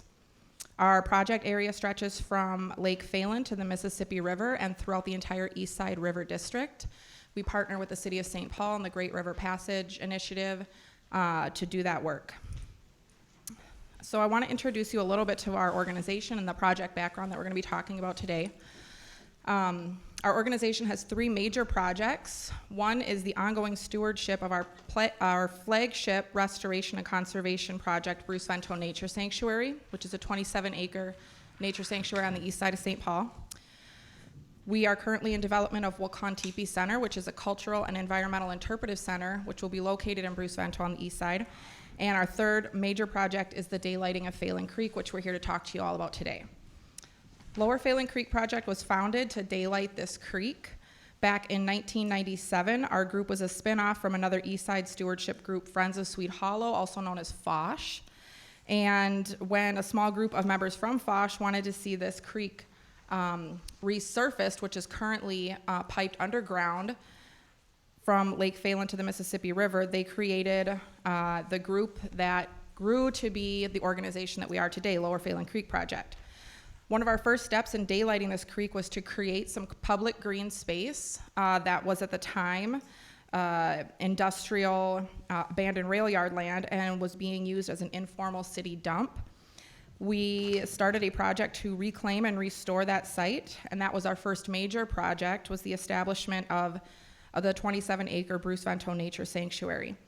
As a public-private partnership, we raised $10 million to establish that sanctuary. And during that project, we learned about a really culturally significant site in the sanctuary called Wakantipi, which means dwelling place of the sacred in the Dakota language. This is a Dakota sacred site. That spun our next major project, the development of Wakantipi Center, which is a place-based interpretive center at Bruce Vento Nature Sanctuary. After more than a decade of visioning, engagement with community and feasibility studies, relationship building and fundraising, we are breaking ground on Wakantipi Center this fall. That's an $8.6 million construction project. Ultimately, our goal to daylight Phelan Creek has continued to live on, and in 2017, we worked with our partners at Interfluve to complete an initial feasibility study for daylighting this creek. In 2018 and 2019, we had community and stakeholder engagements. We've garnered more than 700 individual community responses from the east side of St. Paul residents. And we've gained buy-in from all of the major stakeholders, including Capital Region Watershed District, Ramsey County Watershed District, the City of St. Paul Metropolitan Council, and community, our district community councils. In 2020, we worked with Capital Region Watershed District and Ramsey County's Rush Line project to ensure that there would be feasibility of daylighting the creek along a particular stretch of Johnson Parkway on the east side of St. Paul, where their initial plans for this Met Transit Rush Line project would have overlapped with our goals to daylight the creek. So for right now, we do have the possibility to continue to daylight this creek after that feasibility study was completed. But that window of time is quickly diminishing with all of the developments that are happening on the east side of St. Paul. So we are right now in a really golden opportunity to daylight this creek. We are in a solid position to shift from all the feasibility studies and groundwork that we have done and the engagement work to start the design and construction of the first phase of the creek, which would be daylighting right at the end of south end of Lake Phelan. Through our engagement, we know that the community wants to see Indigenous leadership on urban land use projects in the urban area. And we have strong partnerships, as I've mentioned, with the watershed districts and city stakeholders. There's currently political will and community support for this project. This is really an opportune time to move this project forward in a big way. So I'm going to pass this over to our partner, Jonathan Kusa at Interfluve, who can talk more about the technical details of this project. Thank you, Maggie. Again, my name is Jonathan Kusa. I'm a water resources engineer and also the CEO of Interfluve. We are a small niche river restoration firm that I'm based here in Minnesota, but we've got 50 people spread across the U.S. doing exactly this type of project. We regularly work with cities, watersheds, counties, nonprofits here in Minnesota, in addition to spreading ourselves across North America and into Canada. We have previous experience delivering a very similar project. The Trout Brook Nature Sanctuary in St. Paul was delivered by our team, and that was one of the more successful projects we had in this same vein of daylighting systems here within the metro area.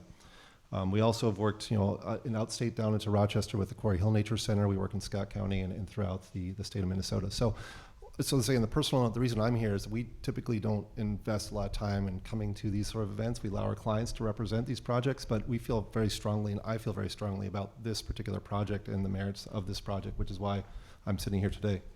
The project is about 1,500 linear feet in length, and that's new stream channel. It's got about 9 acres of new habitat. I want to focus on that new, because this is transforming the landscape from nothing to something with regards to wildlife and habitat. It reestablishes wet meadow, marsh, and wetland plant species. We're going to restore aquatic, riparian, pollinator, and bird habitat. The area is also going to support a nature experience and fishing opportunities for the people that not only live around there, but throughout the metro.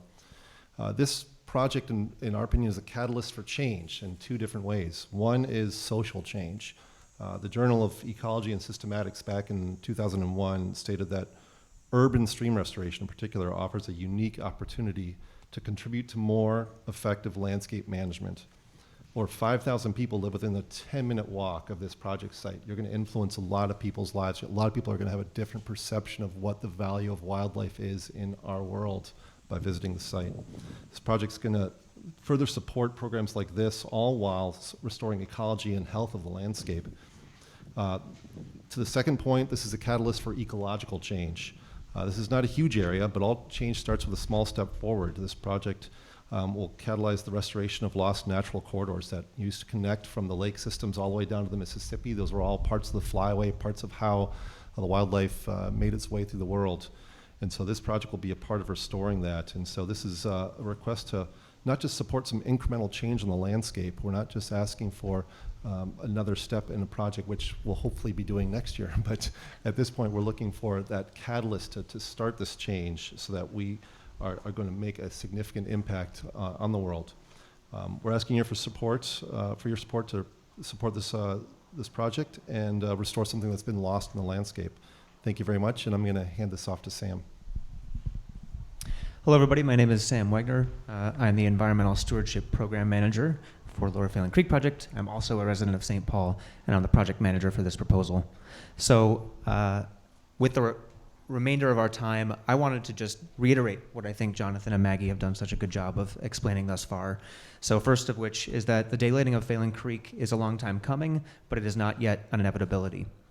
While we benefit from close communication and solid relationships with our partners at Metro Transit and other organizations, we know that the Rush Line rapid transit development, in addition to other projects, is coming. So we need to act now to preserve the feasible routes that we have for stream restoration before that development further encroaches on our urban ecosystems.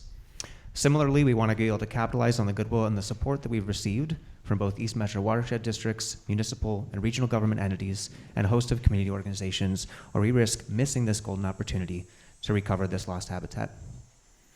As Maggie mentioned, we also have both the ability and the relationships to leverage these funds. In our $10 million project to establish the Bruce Fender Nature Sanctuary, as well as in our $8.6 million project to establish the Wakan Teepee Center. Both of those projects began with government funds and leveraged additional funding from a variety of stakeholders along the way.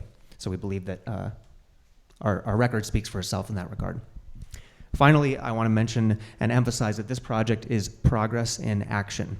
So particularly with regards to the question of how will the program directly involve, engage, and benefit Black and Indigenous people of color and diverse communities, it is our firm belief that this project, situated in one of St. Paul's most diverse neighborhoods and represented by Indigenous leadership, is one of the strongest proposals in this regard before you this year.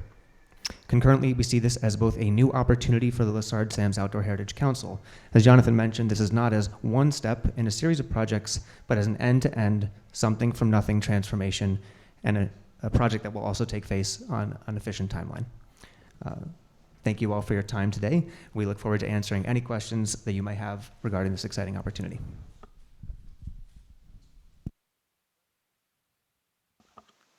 Any questions? Scott? So my ears pricked up on the mention of the Rush Line. What is the interface or interaction with the Rush Line and this project? So the Rush Line is slated to run from White Bear Lake south through St. Paul to the Union Depot. We've been in conversation with stakeholders from Metro Transit for, I want to say, the last 3+ years. And so at the moment, this project is being built into their plans. And so when we talk about urgency, we want to ensure that we remain in those good graces as that development solidifies over the next decade.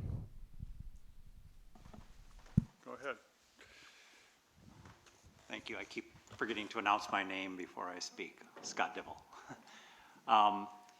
So just so I can understand a little more thoroughly, so failing coordination, would the implementation of the Rush Line impinge or impact or negatively affect the potential of daylighting Phelan Creek? Or is this just an opportunity to create a common set of activities kind of in the same place at the same time?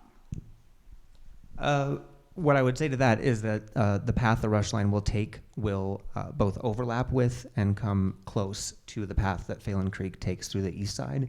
And so the current strategies or locations that we have for daylighting this creek are viable with existing plans. And we want to preserve that opportunity or not take that for granted should those plans change on Metro Transit's end.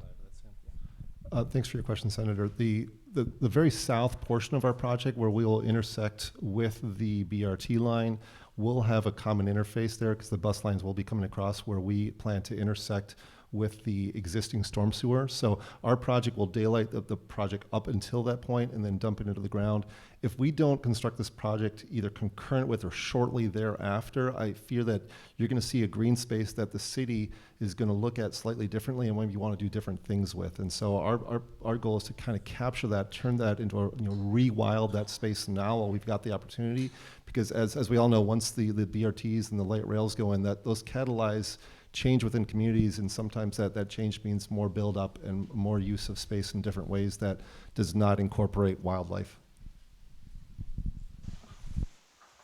Other questions?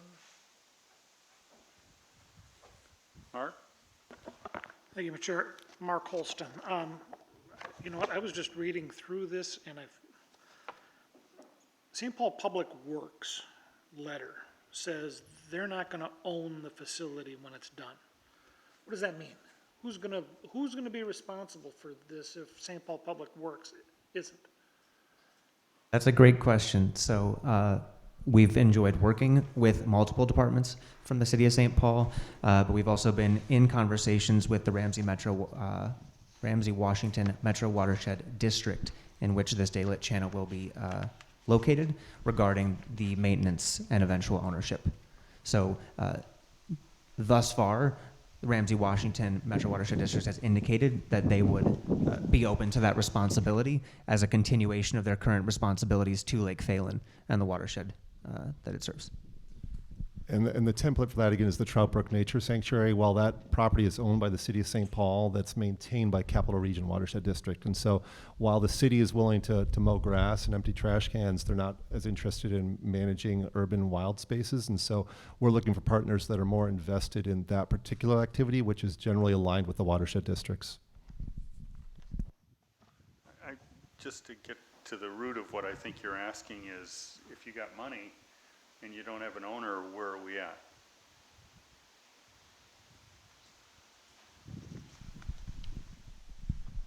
So the city of St. Paul is the landowner of the area that we are planning to daylit. They would continue to be the owner of that area as it's being developed.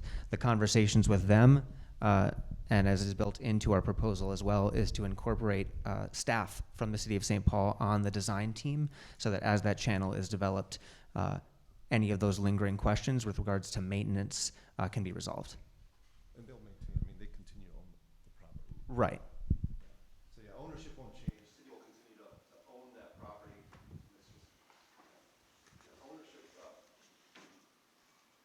The ownership is not anticipated to change. It's mostly just, right now it's a maintained turf grass space. And so that's where that real difference lies, is that they're not going to run their mower anymore. And so who is going to have to manage any of the urban wildlands? And that's not the city of St. Paul, or it has not been the city of St. Paul. Any other questions? Jamie? In reviewing the proposal, I saw lots of support for the project, which is great to see. Can you speak a little bit about flood concerns and issues and how water would be managed from storm events? Yeah, so this is actually viewed as a redundancy to the existing system. And so the existing system takes all the water and puts it underground and conveys it down towards the river. What we don't do is block that system off and push it all to the surface. What we do is you put on what they call a flow splitter. And so you end up taking some of the surface flow and take that low flow into the channel. And so the channel is going to replicate a natural system in that it'll have water in it that's flowing, but the higher flow events will still go into those existing storm sewer systems. So we're actually adding capacity to manage flooding and flow conveyance slightly differently than we were before by adding the water to the surface in addition to maintaining those pipes underground. Any other questions? Good enough. Thank you for coming today. Next on our list is CPL,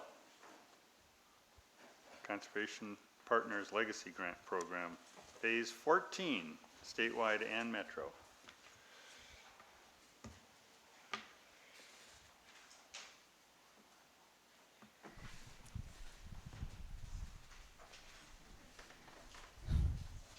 Good afternoon, Chairman Hartwell, members of the council. For the record, my name is Kathy Varble, and I'm here representing the Conservation Partners Legacy Grant Program. Today, I'm here to ask you for $9.5 million in continued support for the Small Grants Program that has funded 849 habitat restoration, enhancement, and protection projects throughout the state through over 230 unique organizations over the last 12 years. Just as a reminder, there are 3 types of grants. In CPL, there's traditional, metro, and ECP. Traditional and metro both fund grants up to $400,000, and metro funds grants within the 7-county metro and for any cities over 50,000 people. ECP funds grants under $50,000 and only on public land. Last year, 79 grants were awarded with 1 round of traditional and metro applications and 5 rounds of expedited conservation project or ECP applications. There were projects from cities and counties, soil and water conservation districts, watershed districts, tribal governments, regional, state, and national conservation organizations, and local chapters within those conservation organizations. There were awards for $5,000, our minimum award, up to $400,000, our maximum award. And even though the match required for a CPL project is only 10%, we regularly see an average of about 20% match pledged per year. Some of the projects that were funded by CPL last year include a 1.6 acre acquisition for Becker County adjacent to the Pelican River and the Bucks Mill Aquatic Management Area. The county is acquiring this parcel so that the watershed district can then remove a dam on the Pelican River and restore fish passage. In Hubbard County, the Nevis Women's Club will be adding a mile of pollinator habitat along both sides of a state trail. In LeSueur County, 20 wetlands across 32 acres will be restored by Scott LeSueur waterfowlers by breaking drain tile and constructing ditch plugs on Dora Lake Wildlife Management Area. In Cass County, Leech Lake Band of Ojibwe is installing pollinator gardens in areas where there have been high concentrations of invasive species. And in the metro, Inver Hills Community College is converting old athletic fields to native prairie, focusing on pollinators and indigenous medicinal plants. The application system for the next round of applications is currently open. Expedited conservation project applications will close on September 13th, and traditional and metro project applications will close on September 20th. While the CPL program has been very successful, I've proposed 2 changes for next year. In the last couple of years, CPL applicants have expressed interest in increased awards and increased total project costs, especially for metro projects, acquisitions, and stream restorations. As many of you know, the maximum award for traditional and metro CPL grants has been capped at $400,000 since 2009, and the total project cost has sat at $575,000. I'm proposing that the maximum award for traditional and metro projects be increased to $500,000, and the total project cost be increased to $1 million. This will not only increase the project applications, but we may be opening up the types of projects that we receive applications for and facilitate more partnerships. On behalf of the small conservation organizations throughout the state, thank you for your continued support.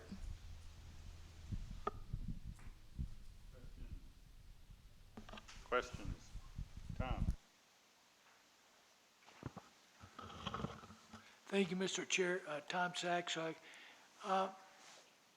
So we've got a number of projects that are would qualify under your new regulations in the 50 that we just went over. So did you do that on purpose, or you know, how would you think we should treat those? Mr. Chair and members, often it's recommended to smaller projects the size of like the city of Lakeville, for example, to apply to CPL because many projects don't get fully funded by LSOHC.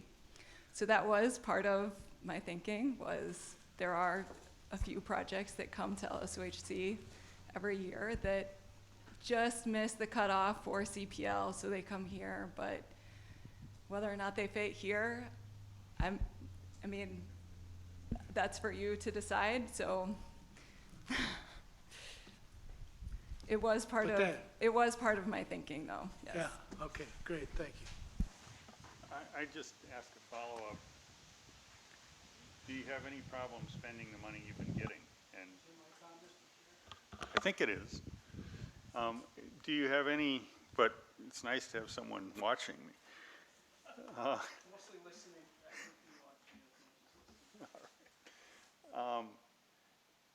You know, you haven't had a problem in the past spending all the money you've been allocated. By increasing the limit, you're not also increasing the amount you're asking for. I just wonder whether or not it makes sense to increase the limit given the fact that you have no issue spending all the money. So that's what I'm thinking, but tell me what you're thinking.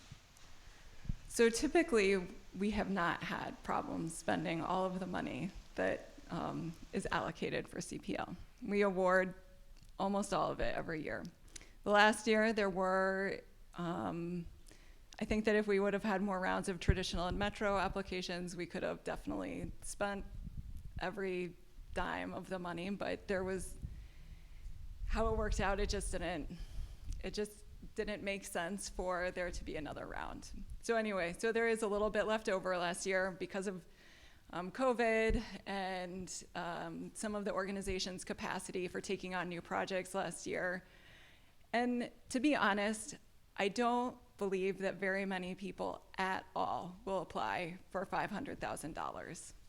There might be one or two applications in both the metro and traditional cycles that apply for $500,000, but I don't think that that will be the norm because there aren't a lot of projects that apply for $400,000. I think more importantly is increasing the total project cost. Capping at $575,000 really limits what can be applied for in CPL. And there are a lot of larger projects that there are a lot of partners that are involved, and smaller organizations come to CPL to get a portion of the total project cost.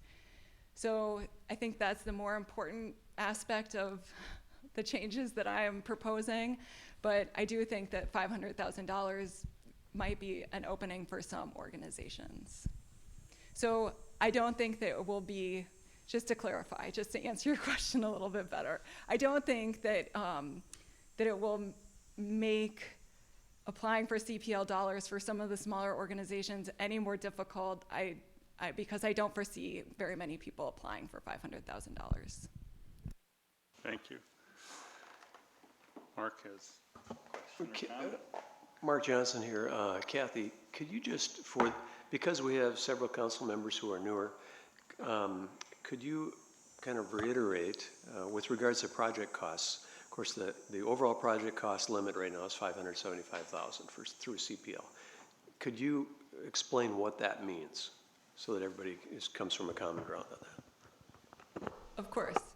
So the total project cost is everything that's involved in the project. So somebody might come to CPL asking for $200,000 or $300,000, but that doesn't incorporate what another partner will be contributing. So if it's a stream restoration, well, let's do an acquisition. If it's an acquisition, for example, and the parcel price is $400,000, well, they can ask for the total cost in a CPL application. But that's not the total project cost, because there's the potential restoration of the land after it's acquired.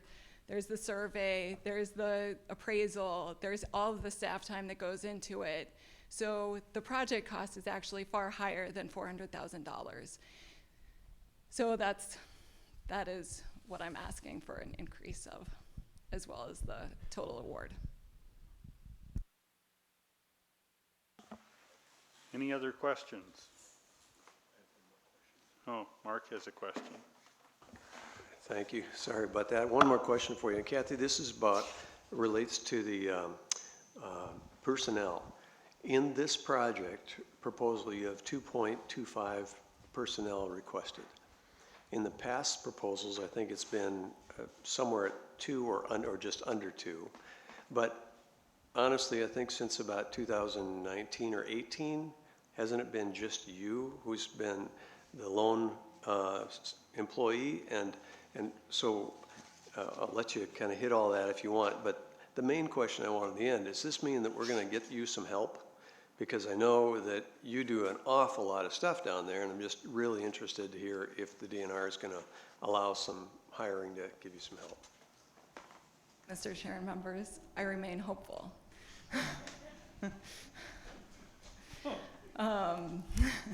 So I've asked for 2.25 because previous to 2018, there were always 2 people in the program, and since 2018, the council has been nearly fully funding the CPL appropriation, or the proposal, which has, I don't think, typically happened prior to 2018, which means a lot more grants are being awarded, and there's a lot more contracts, and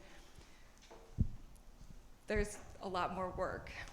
So a 2.25, I think, is an accurate need for the program.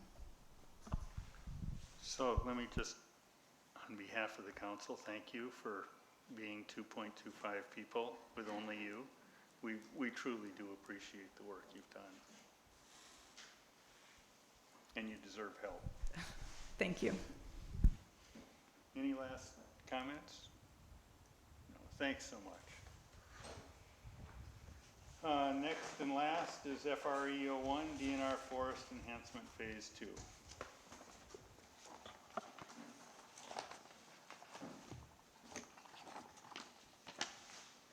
Yes, dear council members and chair, thank you for the invitation to present today. My name is Greg Hoke. I'm the Prairie Habitat Supervisor at the DNR. I'll emphasize prairie there. This year's proposal was developed as a partnership between the DNR, Fisheries, Forestry, and our Ecological and Water Resources Division. So a lot of people were involved with this forest enhancement proposal. When the DNR, we've asked for forest enhancement money in the past, it's always been targeted at very specific regions. So we've asked for southeast forest enhancement, northeast forest enhancement in the past. This year we've decided to go with more of a statewide forest enhancement proposal to more similarly match the prairie proposals, which I traditionally do, as well as the wetland proposal that my colleague Ricky Land always does. So this year we are requesting $4.4 million. Primarily for enhancement, but also some restoration on approximately 8,000 acres of both forest and brushland. We firmly believe that just a standard timber practice, especially in an aspen-dominated forest, does produce good habitat for a lot of young forest-dependent species, such as moose, elk, deer, ruffed grouse, woodcock, golden-winged warblers, and a whole host of songbirds. However, there are activities that in the forest that we can specifically do above and beyond a timber harvest or in addition to a timber harvest to enhance that forest quality for wildlife. So this could be invasive species removal, especially buckthorn, which is kind of just getting started in many areas of the Northeast, and we would like to be able to jump on it and get that eradicated before it gets established well like it has in many parts of the state. Planting mast trees such as oaks and hickories, or planting trees such as conifers to provide thermal cover for our deer herds. Other forests may need selective harvest, specifically for wildlife, such as removing some of the non-masting trees to release oaks, that will provide more acorns for wildlife in the fall. In other instances, we may want to create or enhance existing wildlife openings, which obviously will benefit a number of species. In other cases, the way the DNR classifies things, we put brushland into our forest category. That may be a bit arbitrary, but that's how we've traditionally done it. Practices such as brushland mowing don't really have the same economic drivers as timber harvest, but maintaining these habitats is vital to species such as sharp-tailed grouse. We always are interested in outputs versus outcomes. As always, our outputs will pretty much simply be measured in acres restored and enhanced. Our outcomes should be an increased diversity and abundance of wildlife on these acres, as well as the surrounding landscape by increasing overall landscape diversity. Cleaner water within the watershed, and an increased capacity for that watershed for carbon capture and to respond or to help with climate change. Traditionally, when we talk about forest habitat, I think we tend to think about things happening in decades, et cetera, or perhaps longer. It's always shocked me how, especially with young forest work, how quickly wildlife respond. I know I've had some of my colleagues up in the Northwest talk about doing a shearing project, and literally within a week, they find moose at the site. Same thing with sharp-tailed grouse, shearing off a brushland or a big brushland prescribed fire, and all of a sudden we're seeing sharp-tailed grouse in those acres literally the next spring. In my own work on my own land up north of Cambridge, I'm always surprised. I'll go in and just clear cut by hand with my little chainsaw, a quarter acre here, a quarter acre there of aspen. You get that nice thick regen of aspen. My woodcock and my rough grouse show up literally within 8 to 12 months of that. So, forest work isn't always a decadal thing. We're not always talking about old growth forest. Quite often when we do these types of projects, the wildlife can respond very quickly and very positively. And with that, I'll be happy to sit for any questions. Thank you. Are there any questions out there? Yes, Mr. Chair. Go ahead. You mentioned you do a little clear cutting. As someone who's in the woods a lot, I always like to check in. What's your go-to chainsaw brand? That was not the question I prepped for, but Chair and members, I've always been a steel person for my entire life. You get a B+. Okay. Any other questions? The legendary 370. I have one. There's a lot of talk now with all the fires in northern Minnesota. As part of your enhancement, does that include controlled burns? Yes, I thought about that as I was halfway through that. Yes, prescribed fires will be part of the activities that we do. And obviously targeted in specific fire-dependent communities. Either that can be used for oak regen, it can be used to get some, in some of our conifer forests, get some of those pine cones to open up and regenerate. So there are, in grasslands and prairies, my comfort zone, it's, fire's pretty easy and we know exactly what it does. When you get in the forest, whether you're burning a brushland, an oak forest, a coniferous forest, you can get some really different dynamics when you use prescribed fire and really tailor those to specific wildlife communities or populations. You hear a lot about it, but I don't, not that I'm privy to everything, but you don't hear about any DNR doing prescribed fires in forests. You hear it on prairies. I mean, how often has that happened in the last year or two? Do you know? Yeah, Chair and members, I don't have those statistics with me. I do know that we have been ramping up our forest prescribed burn programs in recent years. For a number of reasons, both for timber stand improvement, for economic reasons, as well as wildlife reasons, and to control fuel loads in some cases, so we don't get into the issues like we're seeing this summer. But I could get back to you with those numbers, but I don't have those readily at hand. Just curious. Tom? Yes, thank you, Mr. Chair. You know, I think, Greg, up in northern Minnesota, northeastern Minnesota, you see the DNR doing burning on swamps and, you know, wet grasslands a lot because it just makes for better habitat. Chair and members. I haven't seen them in forests either, but that's where I see the fire working. Yeah, Chair and members, and a lot of the stuff a lot of the fire we have been using, it's been more in that brushland, keeping those brushlands open for species like sharp-tailed grouse, moose, et cetera, et cetera. Other questions? I mean, they're even good for ducks. Ashley? Thank you, Mr. Chair.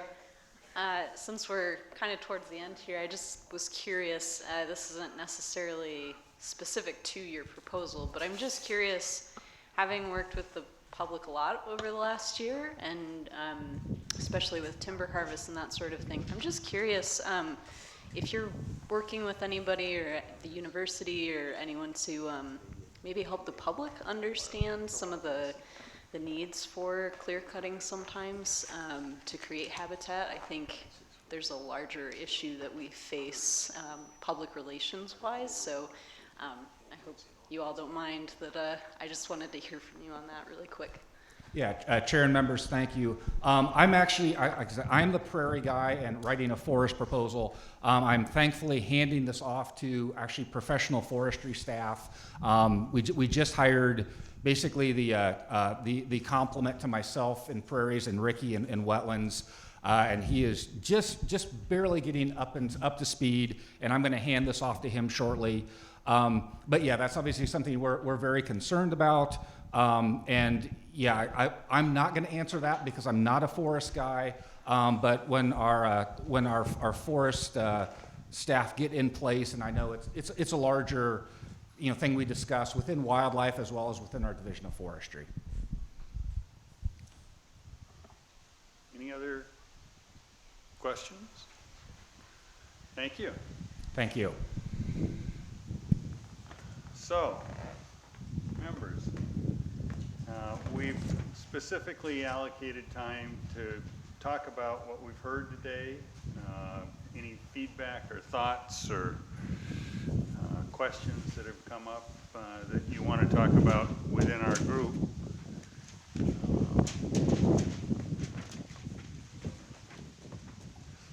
So with that, I'd open it up for just a general discussion.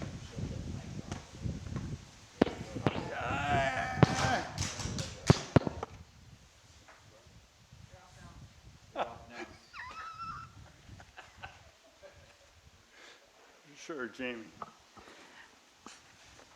I don't have anything, Jamie Swenson. I don't have anything specifically right now, but I wanted to take the first opportunity to thank staff for making sure that we could meet in person, not over Zoom. This is excellent. I mean, I'll even blame you for the weather. It's a gorgeous day, but thank you very much, everybody.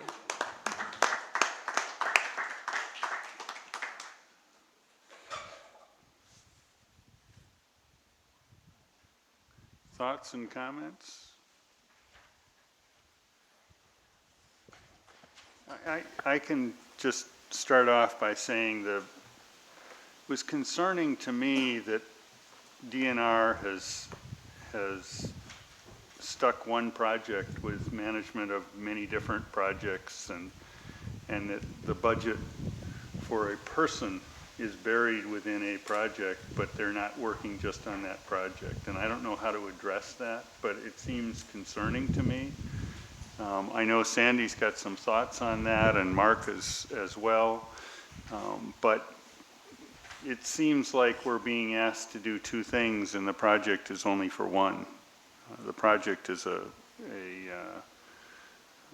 specific management project, but then there's these administrative things that are being stuffed in it. and I'm not sure what we do about it, but I think we ought to at least think about that. Yeah.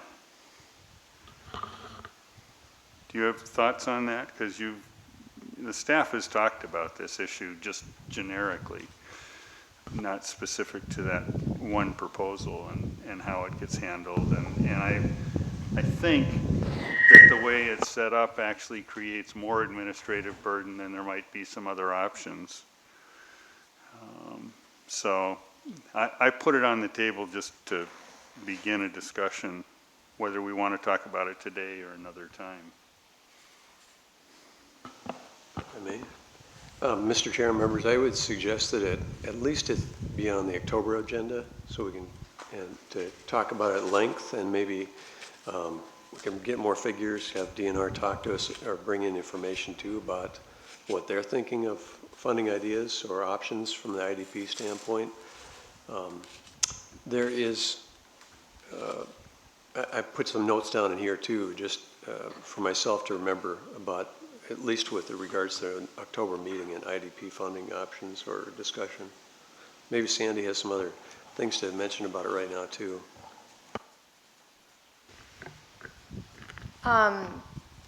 Joe and I had a conference call with DNR a couple weeks ago to brainstorm on some ideas, and you know, one idea that I had would be to have a separate administrative appropriation under administration, kind of like we do for contracts management, for the DNR IDP, because it would alleviate actually a lot of paperwork for our other partners who have to communicate back and forth with DNR to get budgetary amounts shifted. And they have kind of two categories. They have restoration enhancement monies, and then they also have what they call facility costs.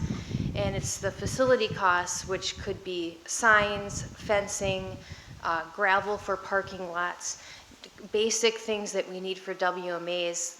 That could be in an administrative budget. DNR goes in, takes what they need, has that staff person in that budget, and it would function very much like contracts management, which is something we need to pay for to operate as the Outdoor Heritage Fund.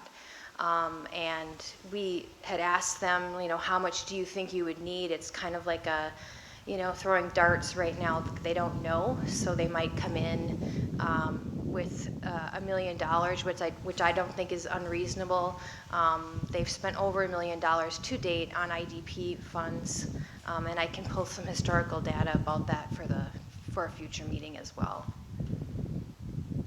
But the current request is $250,000 for 3 years. That we heard today, at least. Well, that's contracts management. This would be a separate appropriation to the DNR to cover their staff person, and then the amounts of money that they would need for the gravel, the fence, the signs, and what other things that they consider to be facility costs.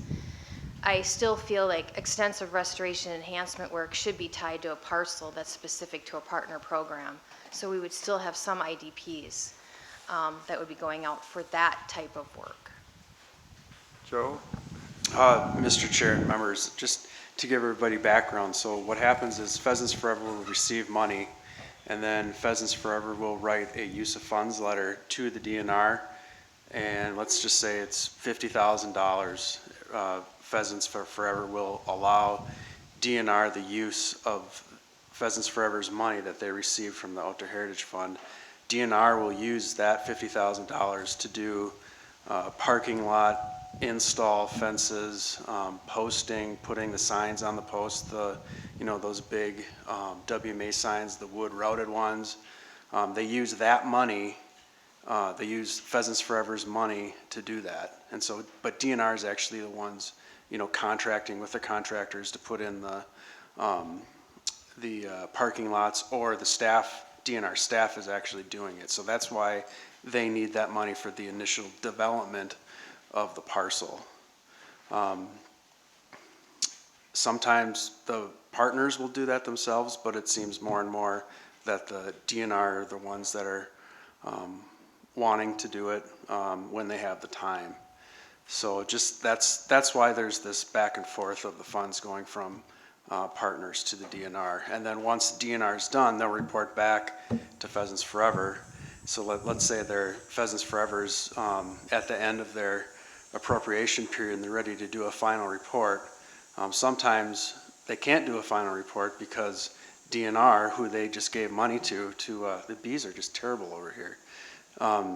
Sometimes the DNR is not done with doing the parking lot, so then, and because it's Pheasants Forever's money, Pheasants Forever can't close out their grant because there's still money out there that they haven't spent. So there's this issue that everybody's trying to figure out, well, do we really want to keep Pheasants Forever's appropriation open for 3 more years until DNR can get the parking lots done?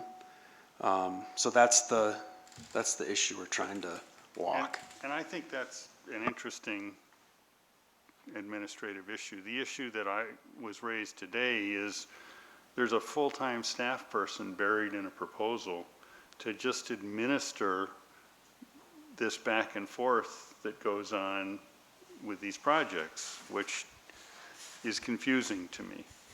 First of all, that it's needed, and secondly, that it's buried within one specific proposal.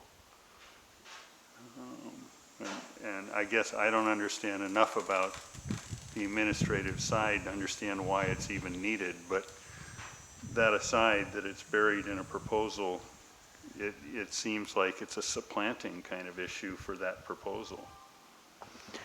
David, could somehow DNR be asked to point out if one of these employees is working on more than one project and which projects those are? They said today they were. I mean, that's what we heard today.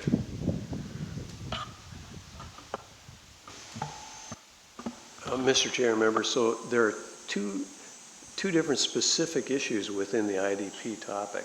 One, as you pointed out, is the staffing of that one individual and how should that be appropriated?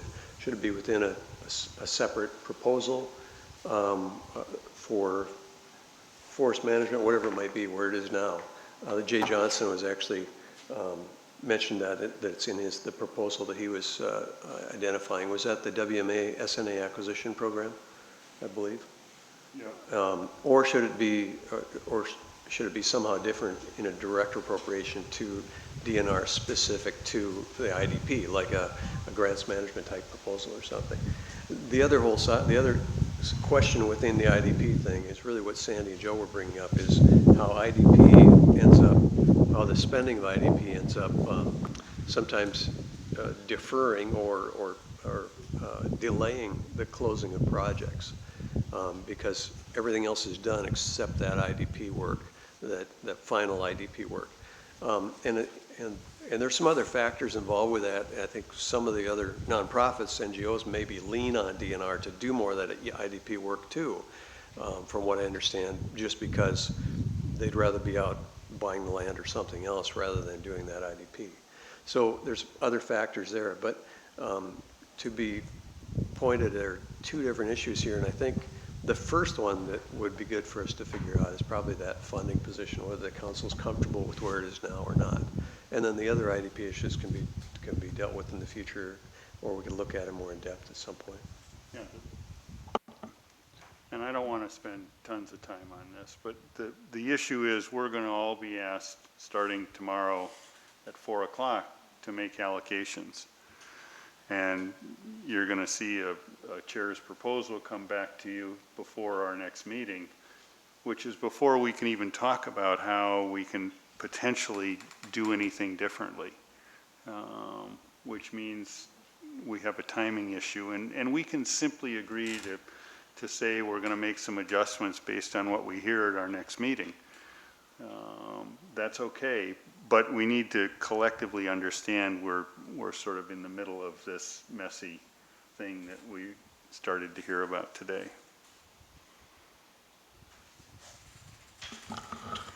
Jamie Swenson, I agree with you. It's a lot of these requests are only partially funded, and when you hear that the overhead costs can't be reduced in alignment with that total amount, it's hard to understand it. Okay, so then do you fund all of it or do you fund none of it because of that allocation, and could that money go towards projects on the ground versus the staff time. And so I'm with you, it's difficult to really know what to do. I know in the past, we've also said that if you allocated some money, that money could go towards this. We haven't probably seen that in a few years, but I know we've done that in the past, so that could be an option as well. Yeah, thank you, Mr. Chairman. I'm assuming this isn't a new problem, that there's other organizations, other commissions and such that have the same difficulty. It would probably be good to know, and maybe we already do know, how this is handled, say, for example, at the LCCMR. I'm not sure if we know, but we're going to find out. You know, Mark, can you check around and see how others are handling this? I think all we can do is report back to you at the next meeting and do our allocation the way we would do it, and know that we'll have a discussion before we get to the end on a better way to handle it or not. So with that issue aside, what else did you hear today that you want to talk about with others, or you want to hear what other people are thinking, or was there anything that came up that got to the level of, am I thinking the same way other people are, or whatever it is you're thinking? Ashley? Yeah, thank you, Mr. Chair. Ashley Peters. I know during one point in the conversation there was a question about dams and infrastructure, essentially, and how we think about that. I don't know if right now is the right time to talk about that, and I don't necessarily have perspective to add, but I know that that was brought up today as something to potentially discuss.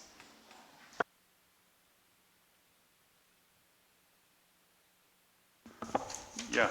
Yeah, Mr. Chair and Ashley, just so everybody knows, Mark Holston, member Holston, had asked me to get a hold of DNR and ask for the dam safety list, and also if we could get projected costs and timelines and so on. I've already put in an email to Kelly about that, so we'll see if we can get that or get something to that effect before the next few days or whatever it might be. Scott? Thank you, Scott Dibble. Along those lines, one thing I have been trying to keep in my mind, and I think some kind of hinted around at these questions, this question without addressing it directly, or maybe it was quasi-directly, and that is, are the funds being requested funds that would be easily accessed, elsewhere through another agency's priorities, or even the DNR's existing budget? And that also, of course, gets to the question of, are we supplementing or supplanting? I'm trying to keep that in front of my mind. And sorry, I had to step away during the forest restoration, forest enhancement project for a minute or two, but that was kind of the front of my mind during that presentation. Is this something that DNR would be doing over and above its normal course of responsibilities and activities, or accelerating that, or should they be doing this? I mean, of course, this all comes back to the legislature's willingness to appropriate sufficient resources to do what these agencies are tasked with doing, but these are just ideas I'm trying to keep in the front of my mind. Ron? Yeah, I'll just share something. My eyes start to fog over. There was a presentation today, nicely done, I thought, but it was about they're going to protect birds, and they go on prairies. And I go, wow, here, let's see now. We're inundated with prairie restoration, prairie improvement, prairie is going to help birds. You don't have to put a sign up, this is for the birds. And so one more now is going to, their whole push is, we're going to do something for the birds. And I go, well, everybody's doing something for the birds. And then I think, oh, Ron, come on. One more into the party is probably a good thing. But like I said, my eyes fog over that way. I wish all the prairie people would come in at once and put all their ideas together. Anyway. Wishful thinking. Jamie? Thank you, Chair. Jamie Swenson. I'm with you, Ron. I wrote down a few times here in my notes, new approach, same outcome. And I understand that, we give proposers a hard time saying, well, this is phase 10, phase 11. And so they come with, new ideas, a new approach to try and get these projects on the ground. And I'm trying to make sure that I understand, okay, I get it's a new outcome or a new approach. What is the outcome? How does it compare with the other projects with different approaches that have that same outcome? And how can we make sure that the money that's being spent is spent the best for the state of Minnesota? Scott? So I got reminded of two more things that had popped up, building on what other people have said or what they asked earlier. One was, it's a big state, and I'm sure there's lots to do everywhere, but I do wonder if any of these projects overlap or if they're stepping on each other in any particular place or even programmatically, similar to that point. So it would be, it's too much to ask, and I can probably just, I actually wondered this as I was going through the book, like, is anyone stepping on each other here? I'm sure they all talk to each other and coordinate, but it'd be really interesting to see, like, on one big map where all of these don't feel like you have to do that because it sounds like a big project, so don't. But it would be interesting as an exercise. And the other, I think a great question was asked on this side of the table, maybe it was you, Jamie, wondering about the One Watershed, One Plan initiative that we heard about early on, and then one of those watersheds came in with a project proposal, and your question was, in the future when if we fund this thing and One Watershed, One Plan becomes the thing, are you going to then fold your proposals in under that overarching umbrella of coordinated activities between clean water and habitat? And I think those are some interest. If we're initiating and funding some of these innovations in coordinating funds and strategies and getting multiple benefits, et cetera, that's a fair question that we should be asking these proposers. Should they, if we think that's the wave of the future, then maybe we should be asking those separate standalone projects to be folded in under them, or if not, why not? And I would just, my interpretation of what we heard today is the DNR has the One Watershed, One Plan program, and I didn't say that right, but and watersheds think that's great unless they have something they want to come to us directly for. And you kind of get those that can't figure that out liking the DNR approach, and those that don't like it coming direct, and they don't want anyone telling them what to apply for. And we're left with a mix of sort of coordinated and uncoordinated to sort out ourselves. Mr. Chair. I don't know which one was first, sorry. Go ahead. Okay, thank you. Senator, that's a really interesting question, and we could talk for a long time about One Watershed, One Plan. In my former life, I was a watershed district manager, and that was previous to One Watershed coming forward. And one of the things that seems to be lost in the conversation, and I'm not trying to say that's happening here, but the fact is that from Wells, Minnesota up to Roseau, there's clearly differences in the watershed. And so you're going to see different proposals coming from different places depending on where you are in the state. And so to say there's one watershed and one plan is somewhat a misnomer, at least in my humble opinion, because of the significant challenges that we face depending on where you are in the state. Do you want to centralize some of that conversation? I think that's what the intent is, so that there's more oversight maybe at DNR and Bowser. Maybe that's the intent. I'm not totally sure, but I don't know that we should be surprised when an individual watershed comes in and says, this is a problem unique to our part of the state.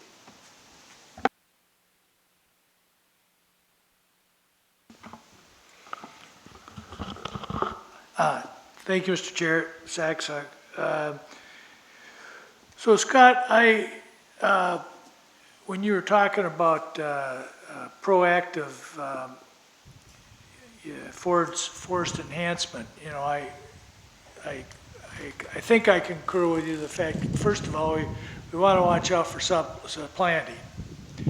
But the other thing is, I think I heard, and even though it was the prairie guy talking, that these things are things that probably should have been done before. You know, I mean, you'd say, well, you can't do anything new in forestry. Well, you know, I think that the more proactive you are in making your forests and prairies healthy, the better off you are. But who knows? But I mean, and I think it's over and above what the DNR does. So, and the second one is, like everybody else, people ask you, well, let's see here now. You're Lessard-Sams Outdoor Heritage, and you get a third of the money, and you're for what now? Well, I'm for habitat. Okay, and another third is for clean water. Yeah, and so and now you're going to do a clean water project. You know, and they aren't the same. And I understand that healthy prairies and healthy forests ultimately make for cleaner water, but lots of times it kind of sounds like they're the same thing. And that's why I'm a little bit confused with the integration of habitat and clean water. Mr. Chair. Yeah. And to Mark Holston, to Saxog, you're right, because it is all the same. The work that's being done out on the landscape, all the different groups and organizations, whether it's the DNR, Bowser, or the nonprofits coming through here, the work is pretty basic in terms of you're either acquiring a fee title or an easement of a piece of property that is supposed to have some type of conservation value, habitat value, whether it's cleaning up the water or cleaning up or restoring prairie, or that work is pretty straightforward. And the restoration of the prairie is pretty straightforward, of not a lot of diversity in how you're going to do it, okay? And these groups are out there listening year after year after year to the questions we ask here at the tables, questions we ask in this format, all the different, when they're writing their proposals, and they're trying to cram all of this nuance to try to bolster their project up to make it look and read and sound a little bit different than what it actually is, which is pretty basic conservation work out on the landscape. I don't know if we saw back when this was being debated at the legislature that the volume of groups would be coming in. I think we kind of thought this was going to be a lot of DNR stuff, a lot of Bowser stuff, and a lot of, I'm not exactly sure who, but I don't know if we foresaw all the different organizations coming in and the coordination that we've seen. Today we saw a lot of it, and you're going to see even more tomorrow. Yeah. But again, what's happening out on the landscape, whether it's on the forest, in the watershed, in the prairie, it's all pretty much the same. It's all pretty much, I don't want to say cookie cutter, because in each region of the state, it's a little different. I mean, the South, as Representative Heinzman said, what's going on in the Southwest is very different than what's going on in the Northwest. I mean, the nuances, and so you're going to see some more specific stuff to this watershed or to this particular type of habitat. But the fundamental work isn't really all that different.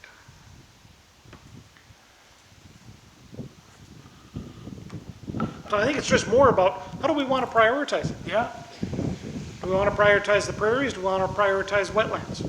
You want to prioritize forest, you want to prioritize trout, right? You want to prioritize the metro, or you want to prioritize where there isn't a lot?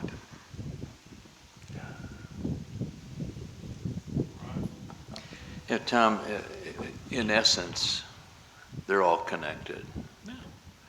So when somebody asks you, how come you're doing water stuff? Well, you know, when you restore a wetland, you're improving water. When you restore a prairie, you're improving water. When you have a water project, you're improving habitat for meadowlarks. So it's, you can't separate, we can't separate them, and you just have to tell them the whole world's connected that way. That's the simple answer.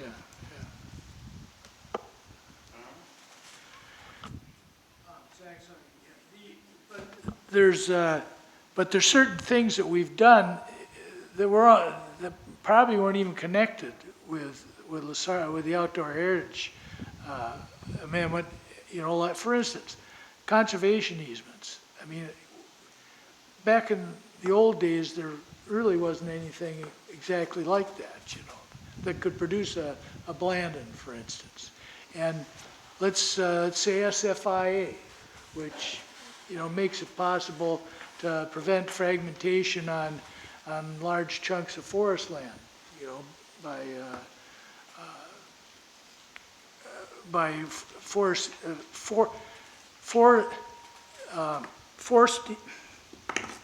making people do a forest plan, you know, so and not fragmenting their land, you know. So there's things that we've done in connection that are different and new that we didn't probably do 30 years ago, and that's good. And we've financed some of these too. I might disagree with you on that, except for the size, scope, and scale. Okay. Yeah. I'm not arguing. I would probably agree with that.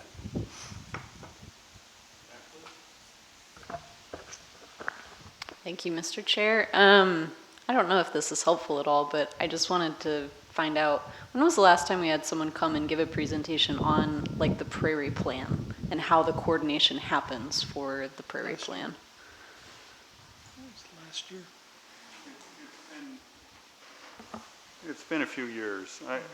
What was most memorable to me was the field trip we took out to western Minnesota, and everybody sat around and said, of this complex, I did this piece, and I did this piece, and I did this piece, and we saw how they all worked together within one area, and they actually smiled at each other as they said that. You know, there wasn't this, damn it, you got my property. There was really a high degree of collaboration on it. But I don't think we've had a presentation on it since we did that.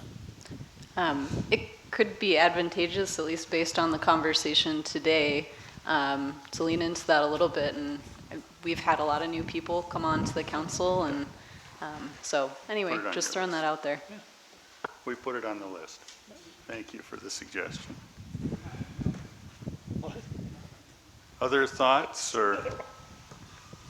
Question for Ron. You and I had a conversation earlier. You mentioned something about the legislators don't like us funding land buys. Did I understand that correctly? I want to make sure I heard you right. Well, we have, over the years, we've had some pushback from legislators, individual legislators, about using Lessard-Sams money to acquire land and causing, in some cases, loss of tax revenue, may or may not, and especially up in northern Minnesota, where you have some counties that are 95% public already, and we come along and one way or another decide to buy something, and they up there they look at us like, what's going on? And so we've been, and David can add to this, that we've had some pushback from legislators about it, and the concern I have is that if we push too hard, the legislature does have the final say on where all this money goes. If we push too hard, we might get what we don't want, and that is stricter rules about acquiring land, where, as I shared with you, southern part of the state, like some counties have 1 or 2% public ownership. So anyway, that's just something we should keep in mind. That's not to say that this body is not allowed to do that. I guess that's really what I'm wanting to clarify. I mean, we are allowed to do that Chair, under can I the speak to that? guidelines. So we make recommendations to the legislature, and the legislature has historically moved that in the form of a bill and made it law. And I think that Ron is hitting on a very important issue, and that is in many parts of the state, there are places where people are saying, well, how much is enough land? And if we keep pushing, I shouldn't say we as though I've been a part of it, but if any organization or any commission continues to push more and more land buying in some of these areas that are high levels of public land, eventually there will be a point where the legislature says, nope, that project's out. And then the proverbial box is open, and you'll see lots of changes come to proposals as the recommendations are passed on to the legislature. So I think Ron's point should be well taken, and that's kind of what I think is important to be considered. I think that's why we asked, do you ask for approval, local approval? It's no different than sort of making sure that, in my mind, when I'm thinking about how to make allocations, are we trying to fund things around the state versus just in one region? Because politically, if we just funded things in the metro area and funded nothing in outstate, we would have a tough time getting through the legislature. It's about awareness of what we're doing and figuring out how to be reasonable and threading the needle, and just being careful about what we do. But we have the power to recommend what we think is best as a group. The legislature does have the power to say we don't agree with you, and we would like them not to say that, so we want to be reasonable. I would just add to that, Mr. Chair, if it's okay. Please. Anytime I see a metro land buying proposal, doesn't matter if it's here or it's been at the LCCMR or in legislation, I've always supported it, even though I'm a rural member. So my mindset is try to provide as many opportunities to those populations that are seeking them. And in greater Minnesota where I live, there's piles of public land. In parts of the state where there isn't as much, even though I'm a greater Minnesota guy, I'm going to support that. And I was just going to say what I've seen today by looking at all of the proposals that are coming through. To me, it feels clear in my mind that metro projects really have the ability to promote conservation and create future stewards. They also are where the majority of Minnesota taxpayers live. And then the rural projects really seem to be centered around consumptive and extractive activities, but they really protect the largest tracts of habitat that the state has left. And I feel like it makes sense for us to sort of fund a mixture of the two, because all in all, conservation is kind of the whole point, and I think everything kind of works that way. So, yeah, and if you have looked at the draft allocation sheet that was sent out, you'll see it actually calculates how much is in what area and for what types of projects, so that each of us, as we're going through our individual allocation, can say, am I happy with the result of the cumulative effect of all of the allocations that I've made, or do I want to make any adjustments? So I would encourage everyone, as they go through and do their allocations after these meetings, to then take a look at the impact of what that is and ask yourself, is this what I feel comfortable with? There is no right or wrong, but it's a piece of information to help you think through the impact of what you've done and if you're comfortable with it.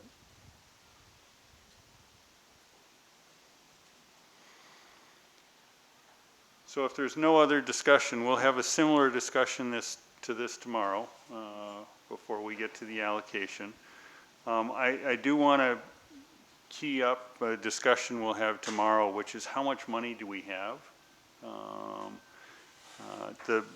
The short answer to that is if we have a 6% reserve, which is more than the 5% that we're required to have, but